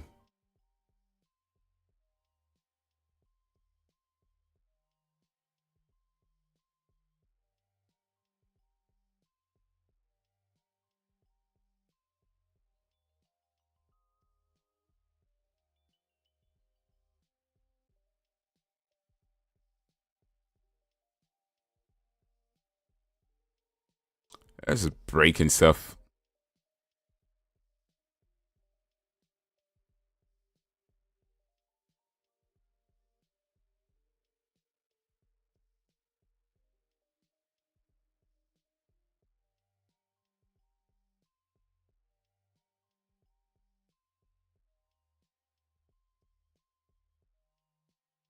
Oof, they just drove through that front.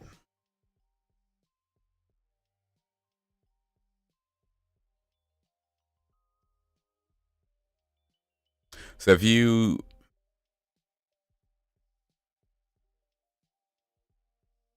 ever paid your rent late? Like, have you ever been in a situation where you knew the rent was due and you ended up paying it late?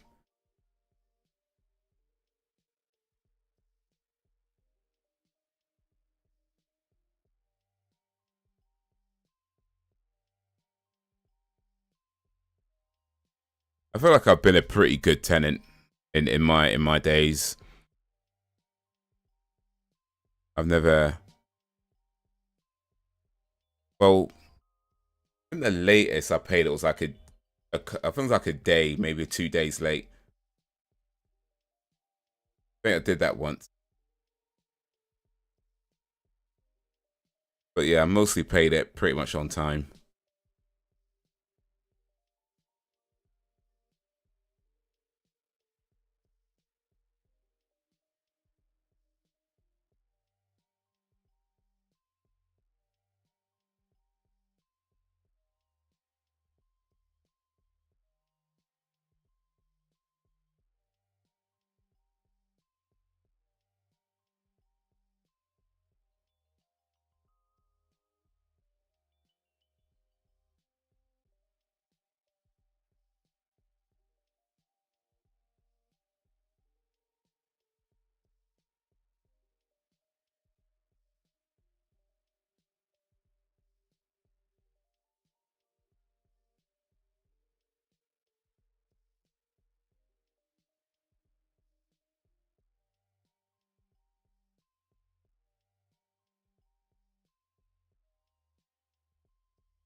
Got a video on TikTok of a woman who threatened to evict someone because rent was a day late. She didn't take into account the date the rent was due. Was this? Oof, that's harsh. That's harsh. Hopefully, I'm not that bad. That's harsh.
Oh shit, he did it.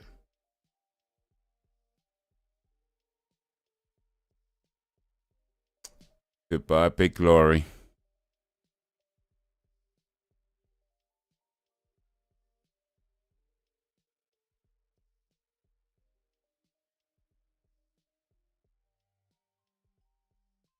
I've been behind on rent. That didn't get paid for a few months. Money was getting sorted. It was fine. Get them updated and paid back. Well, okay, cool. Yeah, that's the thing, I guess, as well, as keeping people updated, and hopefully your landlord is understanding about it.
They couldn't get this guy killed, man. They gonna get their brother killed.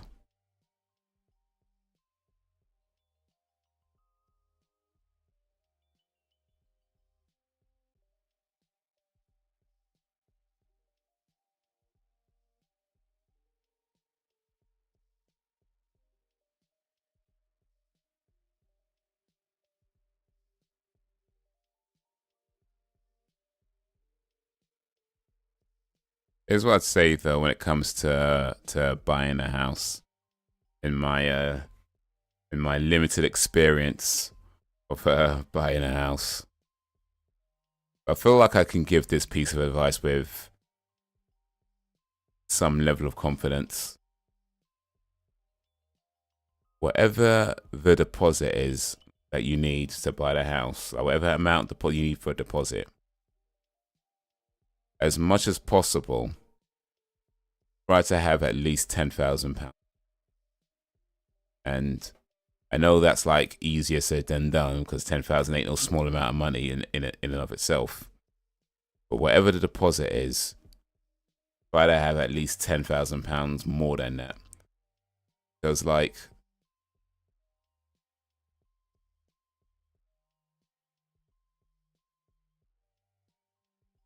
the possibility of things costing more than you anticipate, or other costs coming up that you might not have anticipated, or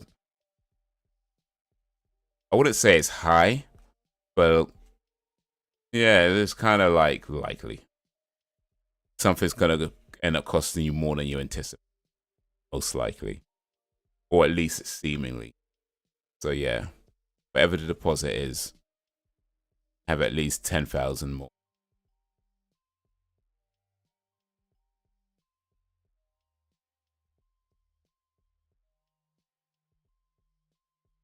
Universal credit changeover. They saw what little gave me. Start again.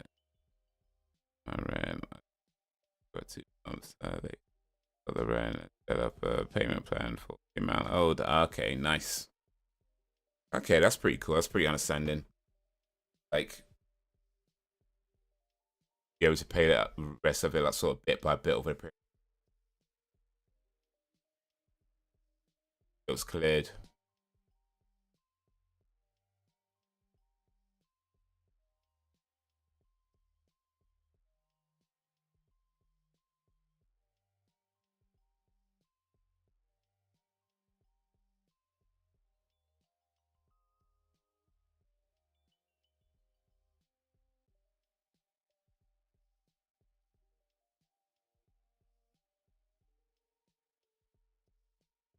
That's good you had that understanding, landlord.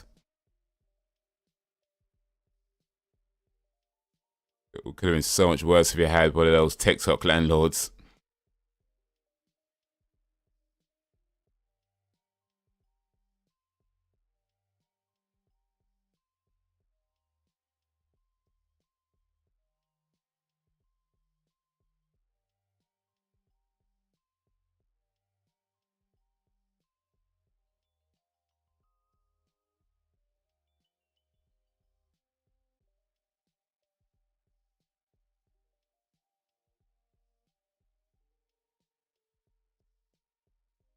Things happen, off indeed.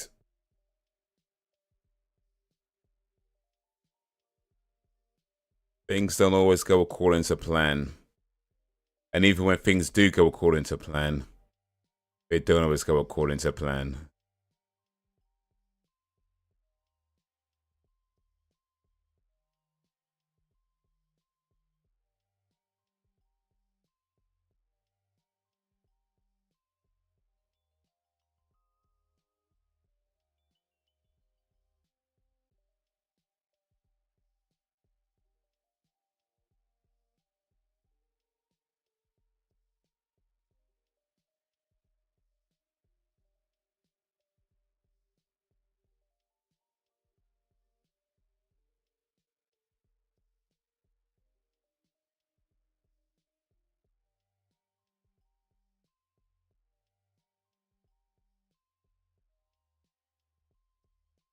A fight in the rain.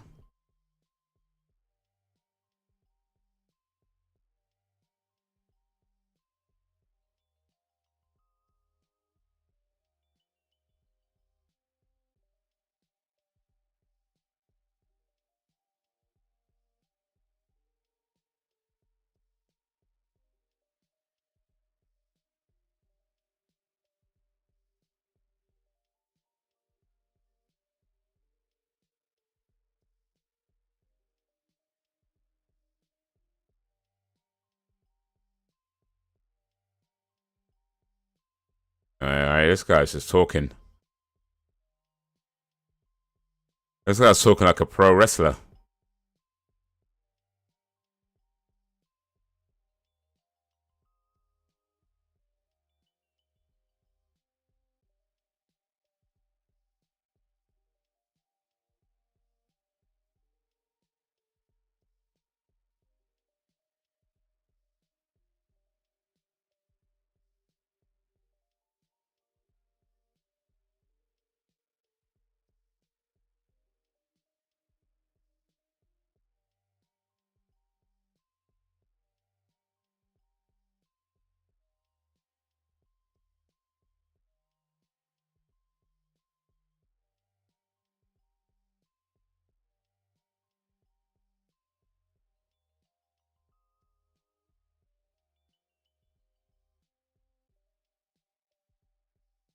They're gonna get this kid killed, man.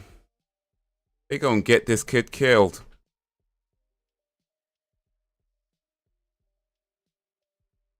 We've got 12 minutes left of this damn movie. They're gonna get this kid killed.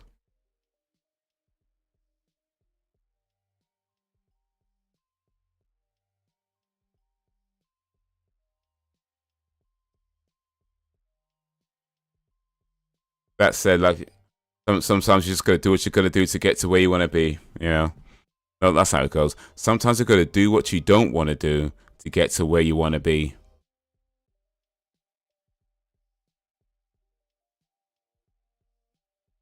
When a change ever happened, you had to apply for a loan. I only applied for a small amount to live off because I had to pay it back, and the payment wasn't small. I was like, why didn't you get?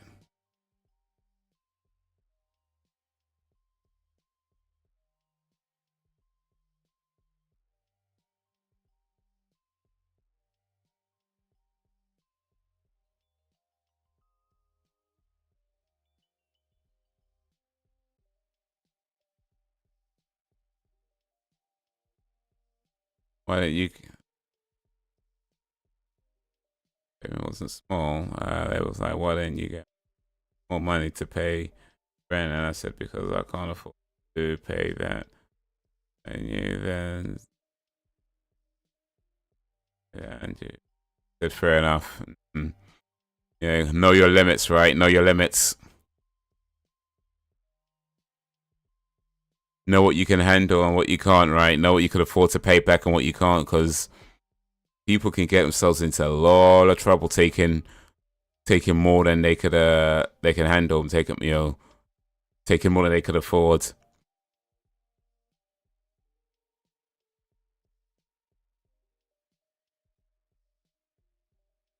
I think sometimes people feel like it's free money when it comes to these things. You know, they think it's like it's free money. Oh yeah, it's fine. Now or I can pay it bit by bit. I can pay it bit by bit. Kind of like that. It's like, you know what? You do still have to pay it back.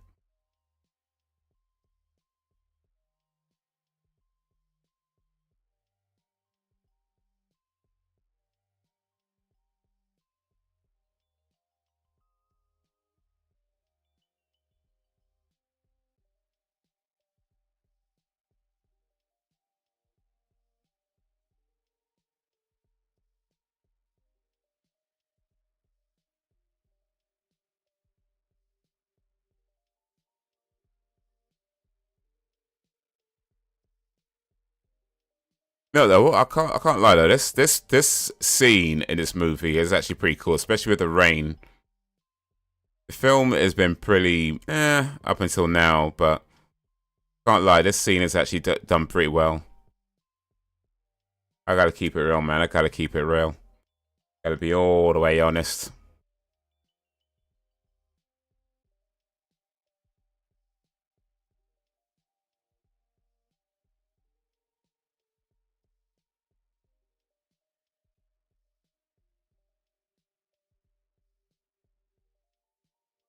But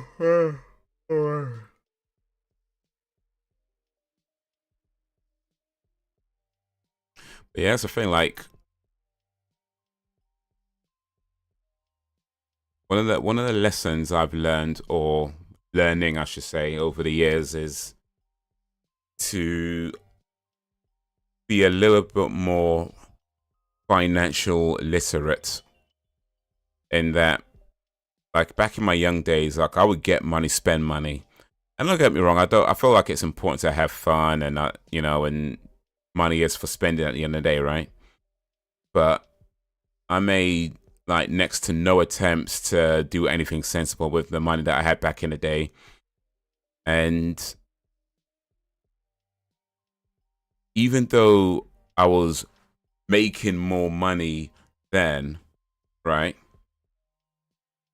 I feel like I have more money now because the money that I do have, I've been able to handle it better. Like I ain't saying I know everything. I'm certainly no financial expert. I'm sure there's things that I could be doing better, but I do feel like just being a bit more mature with the money that I have means that I'm still able to have fun, still able to do cool stuff, but also, have more money without necessarily having more money, if that makes sense,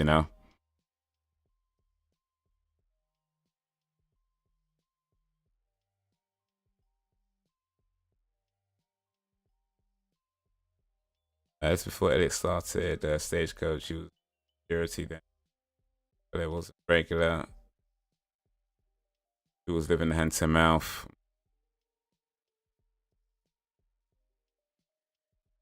So that must have been a tough time as well. I mean, like you're raising three kids? Because I guess Elle would have been a bit older at that time, or would she? No, maybe would have still been quite young, so maybe four kids, or three if the youngest one hasn't been born yet. But either way, you're raising at least more. You're raising more than one child, and yet, yeah, that's gonna be tough.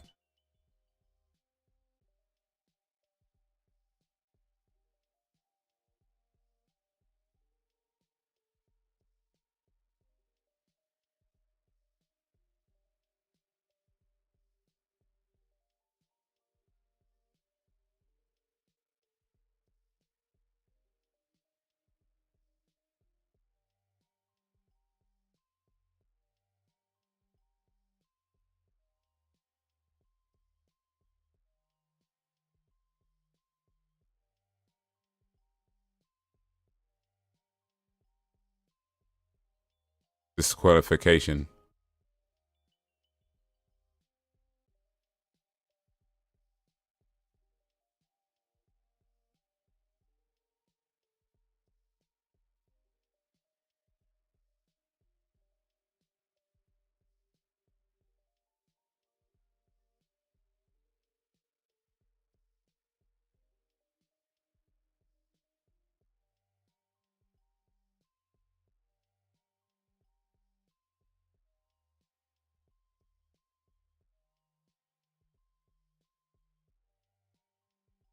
Oh yeah, now we can fight.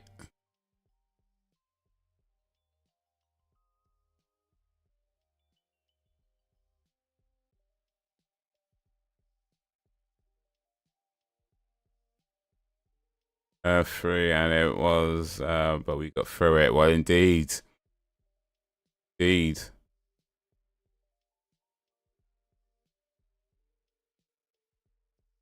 We gotta get through this. We gotta get through this. We gotta get. Be honest, was you playing that song back then, like this all day, every day, just playing that song on repeat? We gotta get through this. We gotta get through this. We gotta get through. Just have that song on repeat all day. Oh, what is this guy wearing?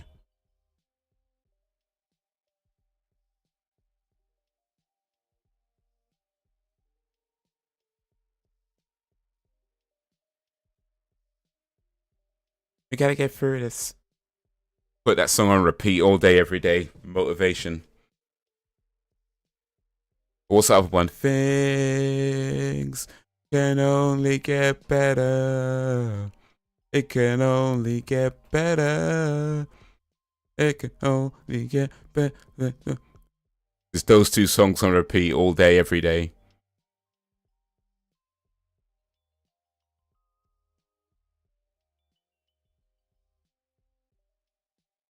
Okay, it was kind of a happy ending.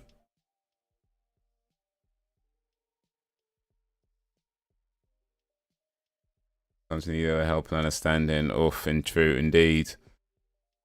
Ain't that the truth?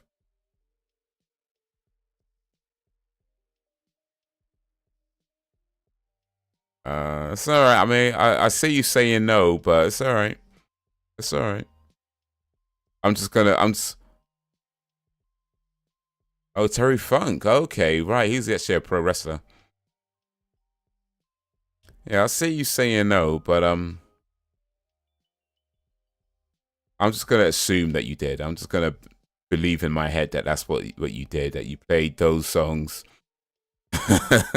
all day every day. But it's okay. Okay.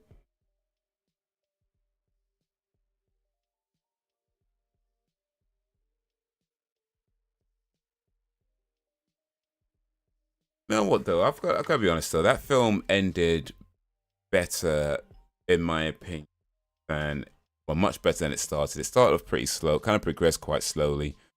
But the ending, you know, I felt the ending was quite strong, and that last scene was definitely shot very well and looked really cool. I was choreographed by Terry Funk. Well, there you go. Then he's a professional wrestler. I guess that's part of the reason. But yeah, it looked really cool, especially with the rain falling and that whole thing. So yeah, choreographed really, shot really cool. So yeah, that last scene I think was done very very well. But most of the movie, it felt like I had a good premise, but it just wasn't really holding it. But yeah, that final scene was actually done really well. I like that final quite a bit. Yeah, that was Paradise Alley from 1978, starring Sylvester Stallone. One of his first movies. I don't think this was his very first ever movie. It was amongst his first. Uh, yeah. For Rocky, there was Paradise Alley. Yeah, you can believe that. I will believe. Will believe. Not true. Will believe that.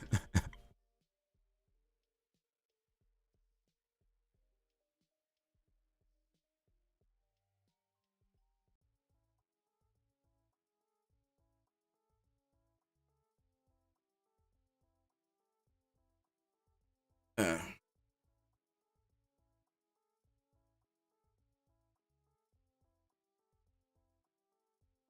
seriously though, like sometimes like songs that you hear, if you get a song that you hear at the right time, it can do a lot for you, right? Like I don't know if you ever had this experience where you just put your music on shuffle, press random whatever on your music player thing, right? And the first song that comes on is just the very song you needed to hear at that moment. And it could be a song that you haven't even heard for years, like something that you haven't even thought about for such a long time. The very first song that comes on is just exactly what you needed to hear at that moment.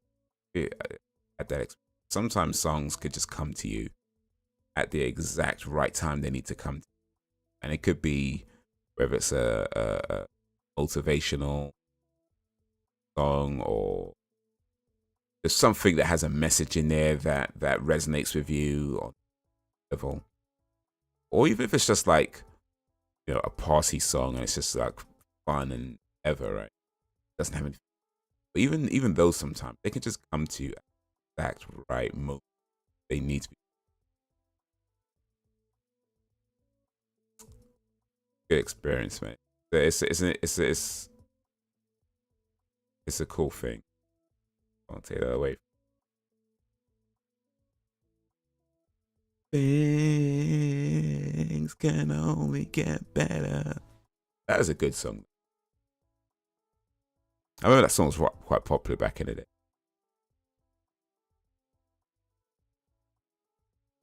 Whether things got better or not, well, I guess it's who you ask. I think for some people it got better, for some people so much. Hopefully we did.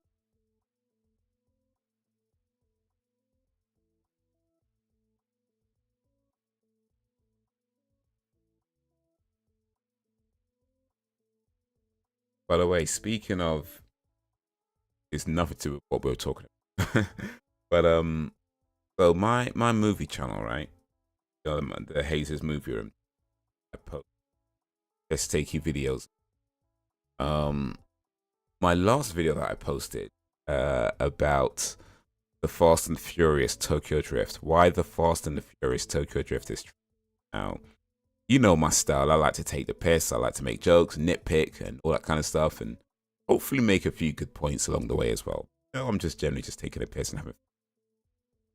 Generally not being too serious, but maybe sometimes being sometimes. Anyway, you get it. You get it. The thing is, like, not everybody does get it, right? And that's fine because at the end of the day, I can't make people understand my style of humor. It's just but not everybody does get it. And the last video I put up, it's done quite well in views. But I believe this is the first video on that channel that has more dislikes than it has likes. Like I've got videos that have a lot of dislikes on them. But all of them have more likes than on. This one I believe is the first one to have more dislikes than likes, which is interesting. Because like the dislike thing is, I wouldn't say it's a useless metric. It's an interesting metric. But getting more dislikes doesn't necessarily mean I've done something wrong, because I don't really look at it like that. Because for one thing, I understand that not everybody gets my humor. And I also understand that not everybody watches the videos the whole way through. Like a lot of times people might watch just, if even that much. They might watch 1-2 minutes, sometimes even less than that. Some people don't even watch anything. They just see the title and then comment. So I get it. I get that not everybody gets my humor. Not everybody watches the video the whole way through. So the fact that this is the first one with more dislikes than likes, it's kind of like I'm fine. But yeah, it does seem that I've pissed off a few people, which wasn't my intention.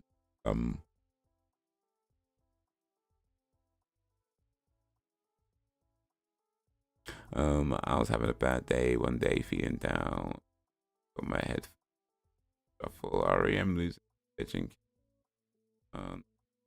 Better mood. Oh, I was listening to that song the other day. Actually, came on. Actually, did come on shuffle as well.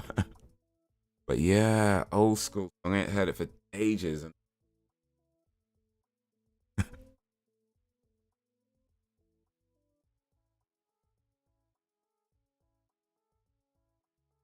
Oh dear, that's so good. And that's not too bad. To be, it's not too bad. It definitely could be worse. It's not as bad as the Scream 2 comment section. That I think that was probably worse actually. This one doesn't seem too bad yet, so far, but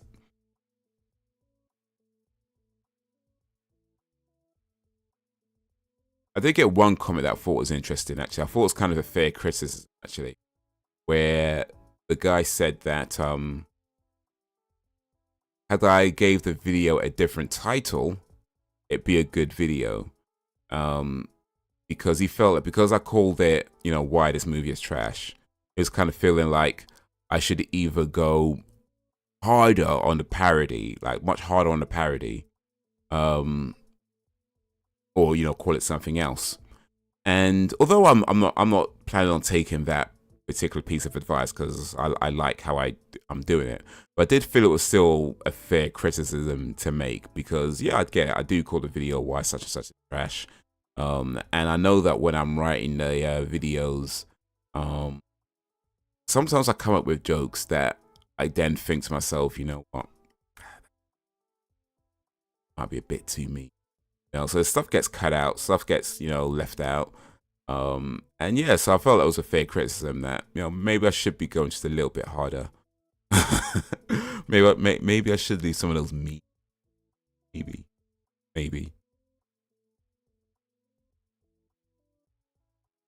People just really suck. They can't joke. Oh, ain't that the truth? Ain't that the truth? I mean, for me, it's like it's a movie. Even movies that I like, even movies that I really like, at the end of the day, they can all do stupid things, right? And that's kind of what the point I'm trying to make. Movies can do stupid. No matter how great the movie is, no matter how much you might like the movie, movies can do stupid things. And that's fine.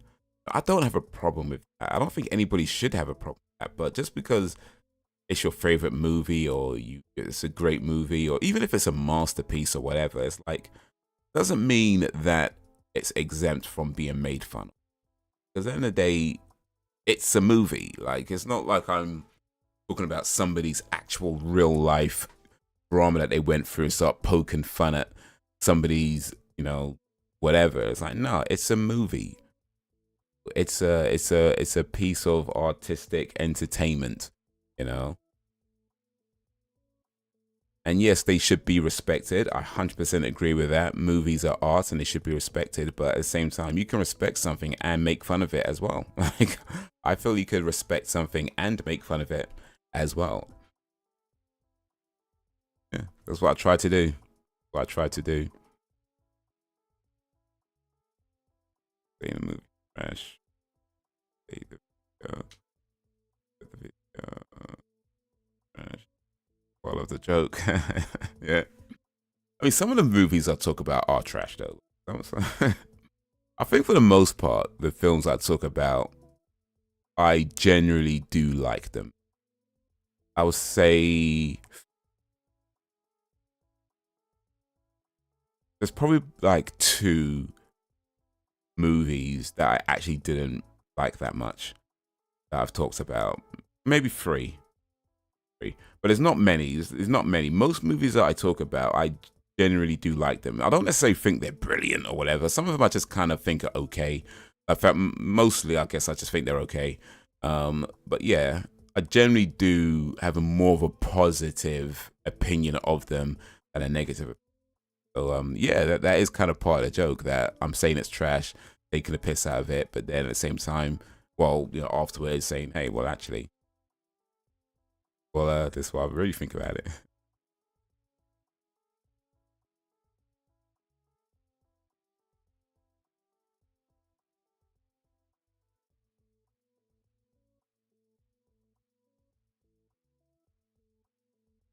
But it's kind of funny. So also, it's a cool thing as well is that it kind of lets me know that, you know, those who get it, get it. You know what I mean? Like, not everybody gets it, right? Not everybody gets the humor. Not everybody even tries to get the humor. But those who get it, get it. You know what I mean? Those who, like, get it. Yeah, and that's kind of a cool thing for me. That's kind of a cool thing for me.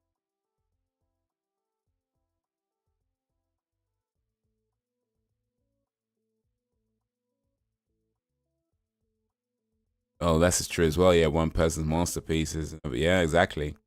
What I think is like a brilliant, whatever, brilliant movie, you know, for you might be absolute garbage, you know, of a movie. And we could both be right, you know.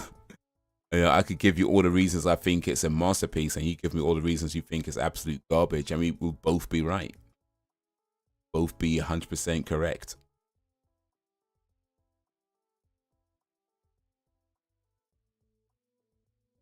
So yeah, yeah, that too.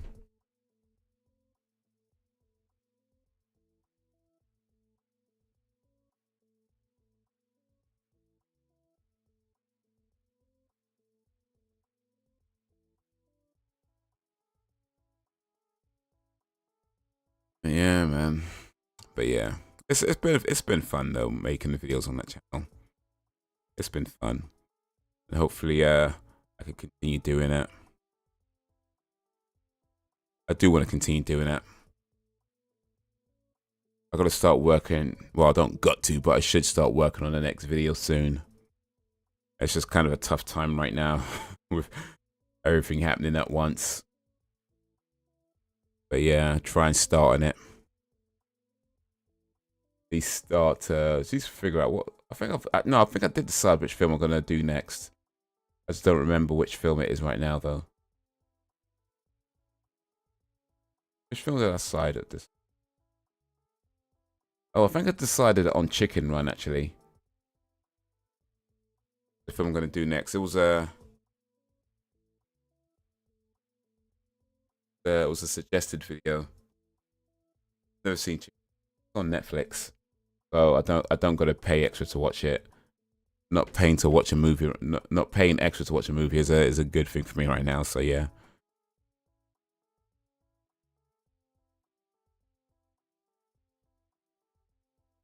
Scream isn't trash though. Scream is nonsense. Oh, it is. Ah, I'm only playing. Scream is a really cool. I do like Scream, and yeah, even for the time it came out, was at 1996. You know, I think it did a lot for horror. It did a lot for just movies in general, really. I think a lot of people were surprised by, you know, the outcome, and shocked and all that, and blown away by how clever it is, and this, that, and the other. And so yeah, Scream was a good one, but it's still trash though. Even good movie.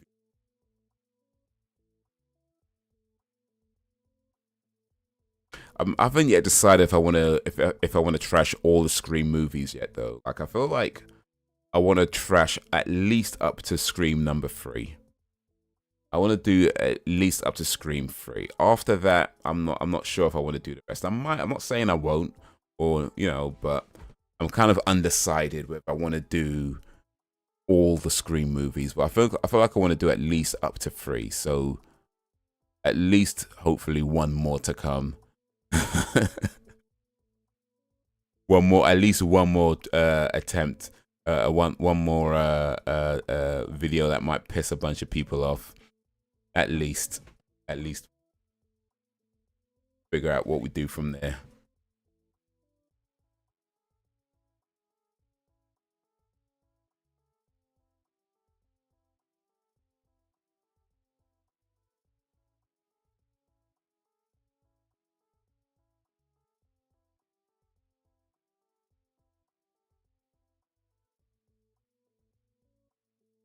Could do Terrifier. That would be a good one to do because of the any effects. Yeah, I was thinking of Terrifier actually. I mean, I haven't watched it for a minute, so I'm not sure what I'd say in terms of generally of the movie. But I do actually have one thing, like one joke in my head about one particular scene. And I think it's a pretty damn good joke, actually. I ain't gonna lie. Like, I feel like it's a pretty damn good joke. So if I ever do, if I ever do the Terrifier, or not the Terrifier, if I ever do Terrifier, yeah, I've got at least one good joke. I feel like I've got one, at least. If nothing else, if I make a 20-minute video, I feel like I've got at least just one good joke for Terrifier. So yeah. It might be a boring video otherwise, because I'm not sure what else I could say about it right now. But at the very least, I've got one good joke.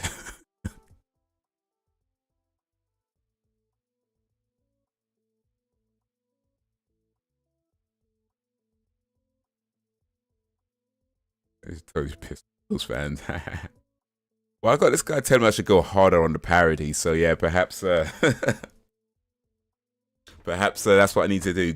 By the time Scream 3 comes out, just go harder with it. Piss them off even more.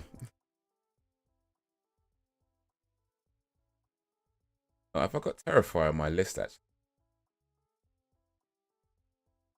Oh, I do, actually. I got Terrifier 1 and 2 on.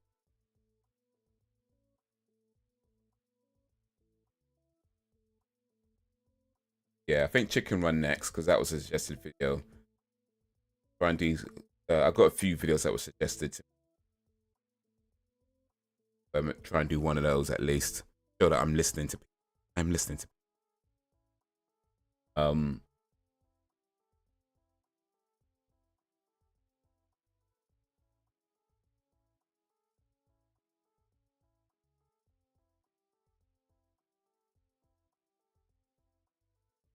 Good excuse to watch it again. Well, indeed. Especially with Terrifier 3 on the horizon as well. Terrifier 3 is due out. Is it this year, actually? Yeah, I think Terrifier 3 is due out this year. Double check real quick.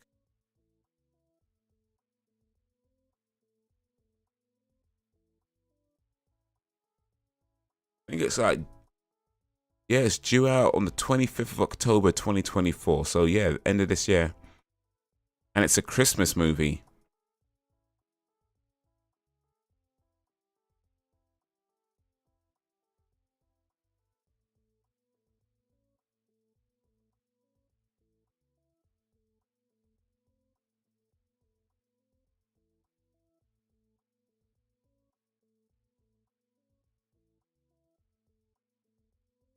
It is a Christmas movie.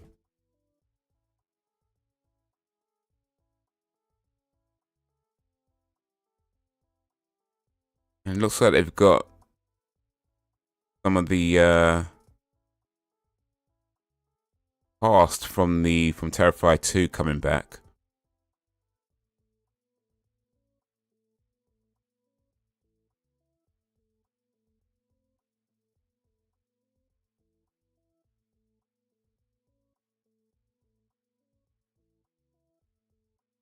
Lauren Lavera. Lauren Lavera.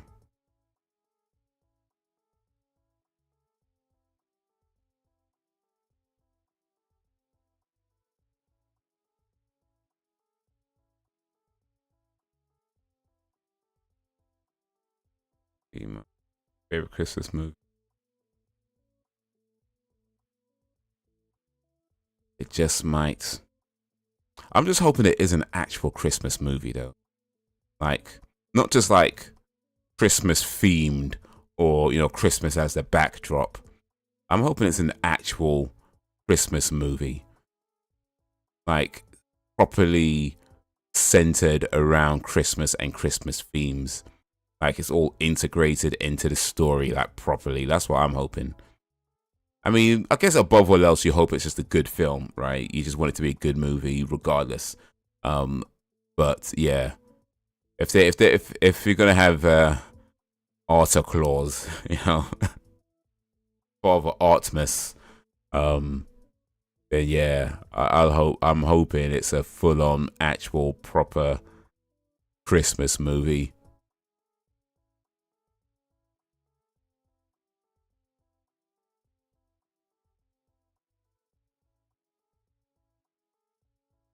Yeah, watch. Rewatch. Recently. I rewatched Terminator Dark Fate. Oh yeah. Yeah, that was that. God.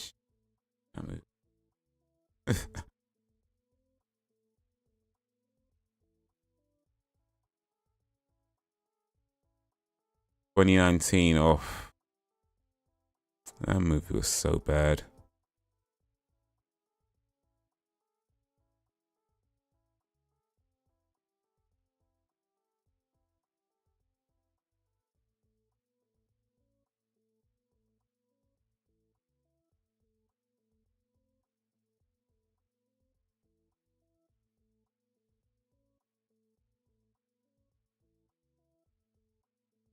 Okay, Gabrielle Luna was in Terminator Dark Fate. Interesting.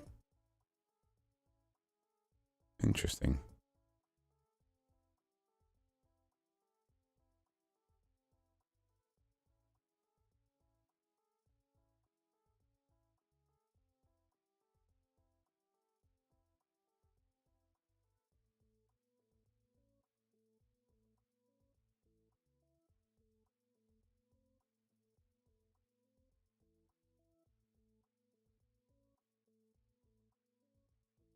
Gabrielle Luna played Tommy in The Last of Us TV series.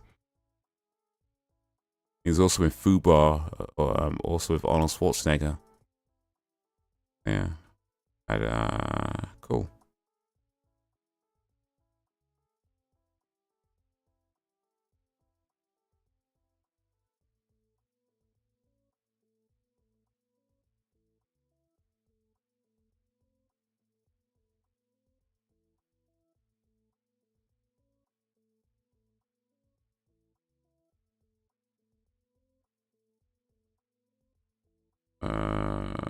Silent films.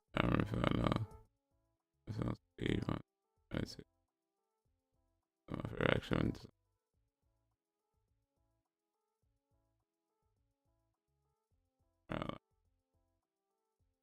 My gripes. Wait, if it was. Yeah, it could be like that sometimes, right? Where you watch a film that you don't like it, and then whether like some years later or whatever, or just how sometime later you watch it again, and you're like, you know what? It ain't too bad, Actually, ain't too bad. I mean, I kind of feel sometimes that way about movies. I think, especially now, maybe it's because I'm old now. I don't know. Maybe, maybe it's just like,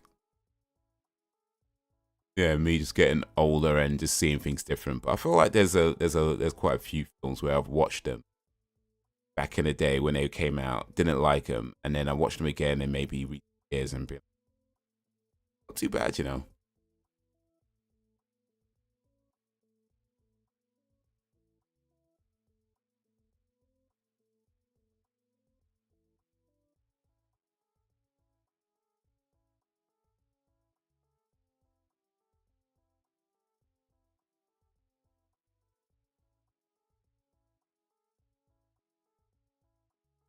Too bad, like. And yeah, I don't know. Maybe that's just part of like getting old. Maybe, like I say, maybe I'll just see things differently now. I guess my opinion on a lot of things has changed or evolved over the years. I try not to be that. In fact, what? Let me wax lyrical, because this is something that's kind of been on my mind a little times and is that like, I do the coffee shops and random spots Instagram page. I just blog about coffee shops and some other places that I've been, and I kind of decided when I started that I just want to keep it positive. Like I don't want to get into reviews and critiquing and things like that. I just want to keep it positive. I just want to say nice things about places that I've been to, and if I ever go anywhere where I feel like I can't say anything good about it, then I just won't say anything. Like that was pretty much what I decided at the beginning. If I go to a place where I generally can't say anything good about it, I just won't say anything at all. I won't post it. I won't say nothing. That's kind of been my thing. But because I've been doing this page, you know, I have been, you know, I guess looking at people's reviews more and seeing what other people say about things. It's not that I hate reviews. I don't, of course, and I do write reviews. Well, I don't know if I call them reviews. I do write some kind of opinion-based things on Google contributions because I just find it like a. But because I'm reading other people's reviews, and one of the things that I've noticed, and especially on Google contributions, is that a lot of people are very quick to talk bad about a place, right? But it doesn't seem like they're given this place a chance to correct it. And I just feel like that's super unfair, you know, because I read somebody's review that says something like the staff was rude, you know, that the lady at the counter was rude. And of course, that's a legit thing to be upset about. Like, I'm not saying it's okay to be rude to people. But then at the same time, I'm thinking, well, that means nothing to me as somebody reading your review, because if I go to the shop, I might not get that same person. And even if I do, they may not be rude to me. So you saying, oh, the staff was rude in your review, it's kind of like, well, what does that mean? I mean, what use is that? Like, why are we talking about this? It feels like an unfair criticism to a place. And especially when it's like, it's not, let me say, it's not that I don't care that people are being rude, but I feel like if somebody's, before you write a review slagging off a place or saying something like the person was rude or whatever, I want to know things like, did you confront the person about their rudeness? Or at the very least, did you tell the manager about their rudeness? And if you did tell the manager or tell somebody about it, what happened then? Did they, you know what I mean? Did you actually give them a chance to let them know that this has happened? And if so, what was done about it? That's what I want to know. If you just tell me somebody's rude and just leave it there, that literally means nothing to me. You know what I mean? It means nothing, because it's like, or saying things like, oh, the toilet was dirty. It's like, okay, was it always dirty? Like, how many times have you been there? You just been there once and you just happened to go there when the toilet was dirty? You know what I mean? It's like people are so quick to just slag off places over things that they don't like. But it seems nobody really takes the time to be like, okay, well, something happened. I did this. I went to somewhere. The toilet was dirty. I let the staff know the toilet was dirty, and then they didn't clean it. If that's the case, they were like, oh no, we're not going to clean it. You know, and we went back there the next day and it was still dirty. It's like, okay, then I can see there's a clear pattern. But to go somewhere once and be like, oh, the toilet was dirty, and then you don't say anything to the staff, you don't say nothing to the manager, you say nothing to nobody, and just tell the whole world they had a dirty toilet. Well, you know, it could have just been cleaned, but maybe somebody went in there right before you did and pissed all over the place. Like, you don't know that. You know, you don't know that. So it just feels to me like there's so many people that are so quick to slag off places and talk bad about places, you know, but nobody's really given them a chance to actually rectify a situation. And I just feel like that's so unfair, because it goes down as a review that people read, right? People see these reviews. People oftentimes use these as a way of deciding whether you go to a place or not. And if you're just writing these, you know, these opinions that are just like pulled out of whatever and not really contextualized as to what exactly happened or what was done about it, or if you even gave them a chance to do something about it, it's kind of like you're writing an unfair review that somebody else is going to look at and potentially affects this person's business over something that might not even happen when anybody else goes there. So yeah, I don't know. That's my that's my mini rant about review. And what was I talking about again? Yeah, movies. My opinion's changed. I feel like these days I'm definitely a lot more forgiving when it comes to certain things, and I just see it as like, not everything is made for you. Art, you know, not everything is made for you. Sometimes you watch a movie that just made for you, and that's fine, right? That's fine. Like, not everything is made for you. But yeah, that's my mini rant about reviews, about coffee shops and restaurants, because like I've been reading a few of those lately. Yeah, people to write dumb reviews. Anyway. Anyway. I was like, okay, we are never gonna get another Terminator 1 and 2. They were special, but can enjoy them for what they are. Indeed, you can always go back and watch those originals because they're classic, especially part 2. Well, I know you say you like part 1, but still, part 2. Right. The capsize cruise like that. Alright, well, line down.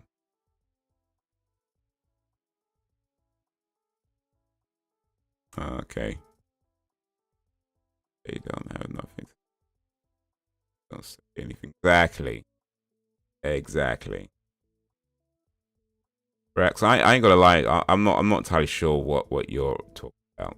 Like, so I'm not trying to be rude and just ignore what you're saying, but like I'm just not sure what exactly it seems so far off anything that was being mentioned. I'm just not sure what you're referring. So I ain't trying to be rude or not, and I do see what you're saying. I am reading it, but I just have no clue why Poseidon is coming up. Like, I want to see my other comments. Yeah, I saw that comment about listing your favorite movies, but even then it was like, what, like, yeah. Listed a bunch of disaster movies. All right.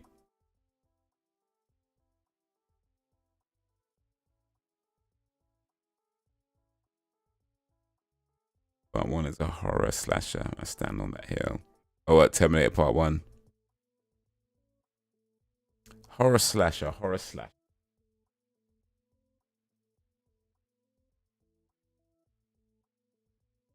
It definitely has its thriller moments in there, and intense moments. You know, definitely some stabby stabs in there. So yeah.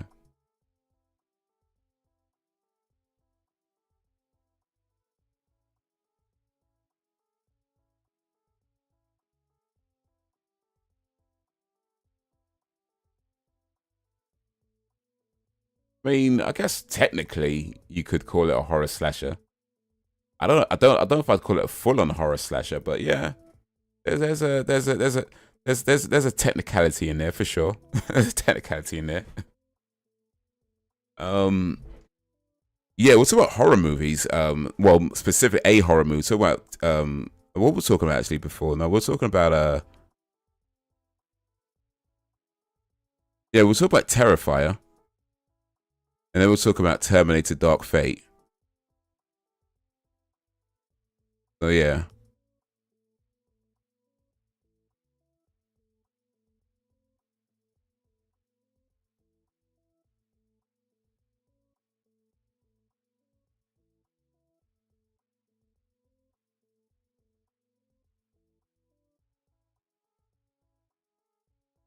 Talking about Terrifier 3 due out this year, later this year.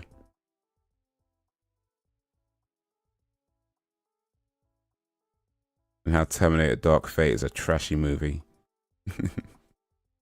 Well, it was when I watched it last. I haven't seen it for a long time. Maybe I'd like it this time around. No. I actually liked Fast and Furious Tokyo Drift this time around. I was watching that again for the video, and I was like, you know, I'm actually enjoying this movie. I ain't gonna lie.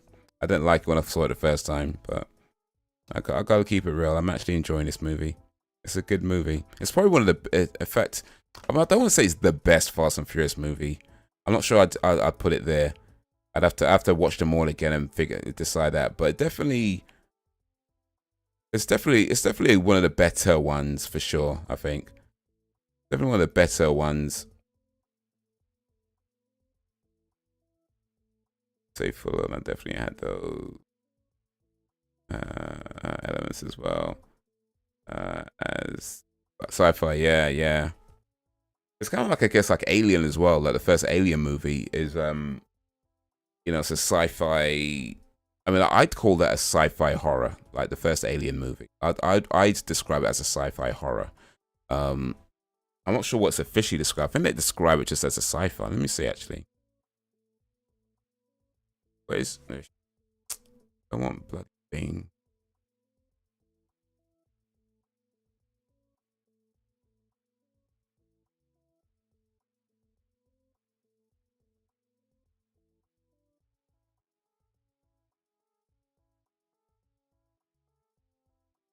Okay, no, it is described as a sci-fi horror from 1979. Fair enough. I'm not the only one to call it a sci-fi horror. It is just officially a sci-fi horror. All right, never mind then. Never mind. The Simplicity. Oh, Terminator 1. That's nice. My favorite T2. Still one of my favorite movies ever. T2 is just so classic for me. Like that movie for me was just, yeah.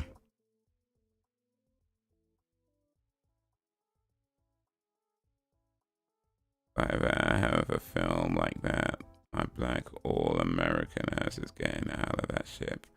Ain't no whatever. Hee hee. Hee hee.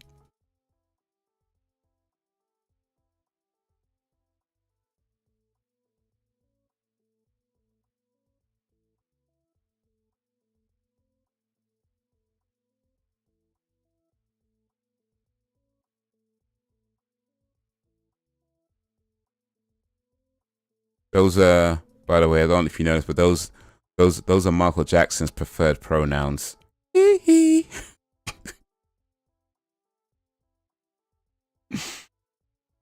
Oh man. That's listed under jokes I wish I came up with, by the way, just so you know. I saw that online, saw it on like a meme page or something, but you know, sometimes you see things and you're like, man, I wish I came up with that. There's a lot of great jokes out there, but every now and then you come across something where you're like, man, I wish I came up with that. And yeah, that's one of them.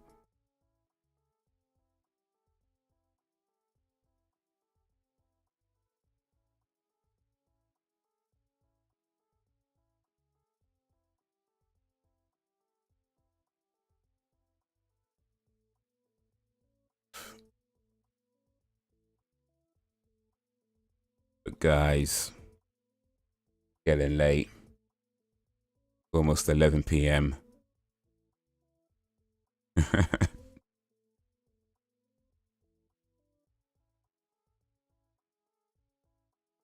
I gotta go to bed.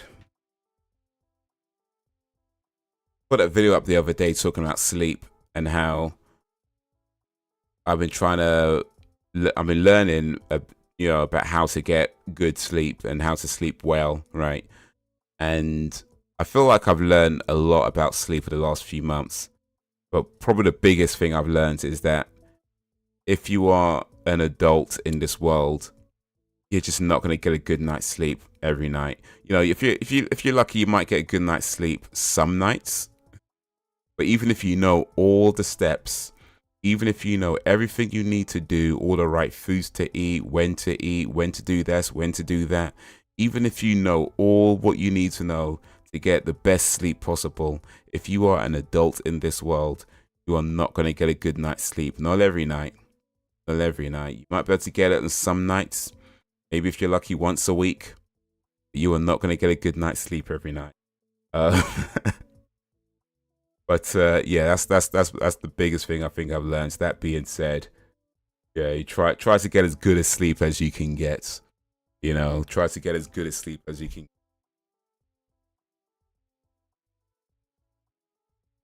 If you're doing race stereotypes, I'm about to save people and die doing something stupid.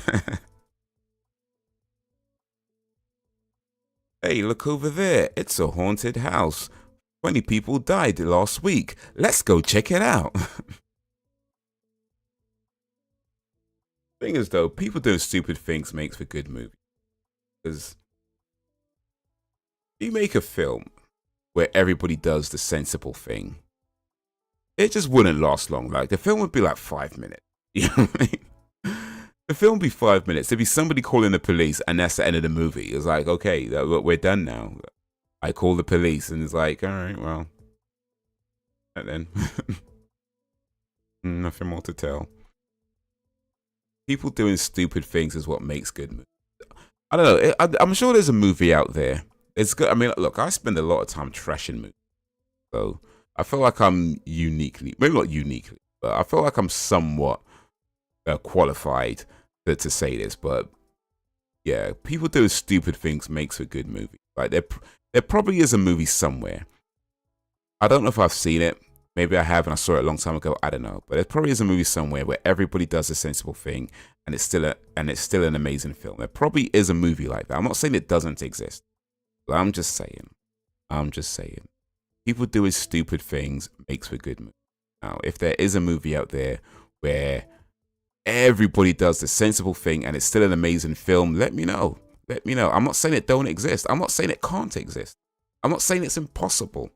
I'm just saying people doing stupid things makes for good movies. So definitely makes for a lot of fun for me taking a piss. It is it is late. It is late. So guys, next live stream should be next week. Playing some video games next week. Back to the gaming next week. Next week Tuesday 8 p.m. at GMT. I'll try and post a video or two on the channel in the meantime. Oh, actually, yeah. Hopefully, we'll get in the podcast back up and running this week as well. I mean, it won't go live this week, but start recording this week, and then get that out on the podcast channel in the next maybe week or two. Because the stereotypes, all the 90-minute runtime, right? Just stereotypes and all kinds of like things. What I'm trying to say. Yeah, that's it's late. It's late. But yeah, that too. That too. But guys, you've been awesome as always. I appreciate you and all that you do. Thank you, company. Thank you for keeping it lively.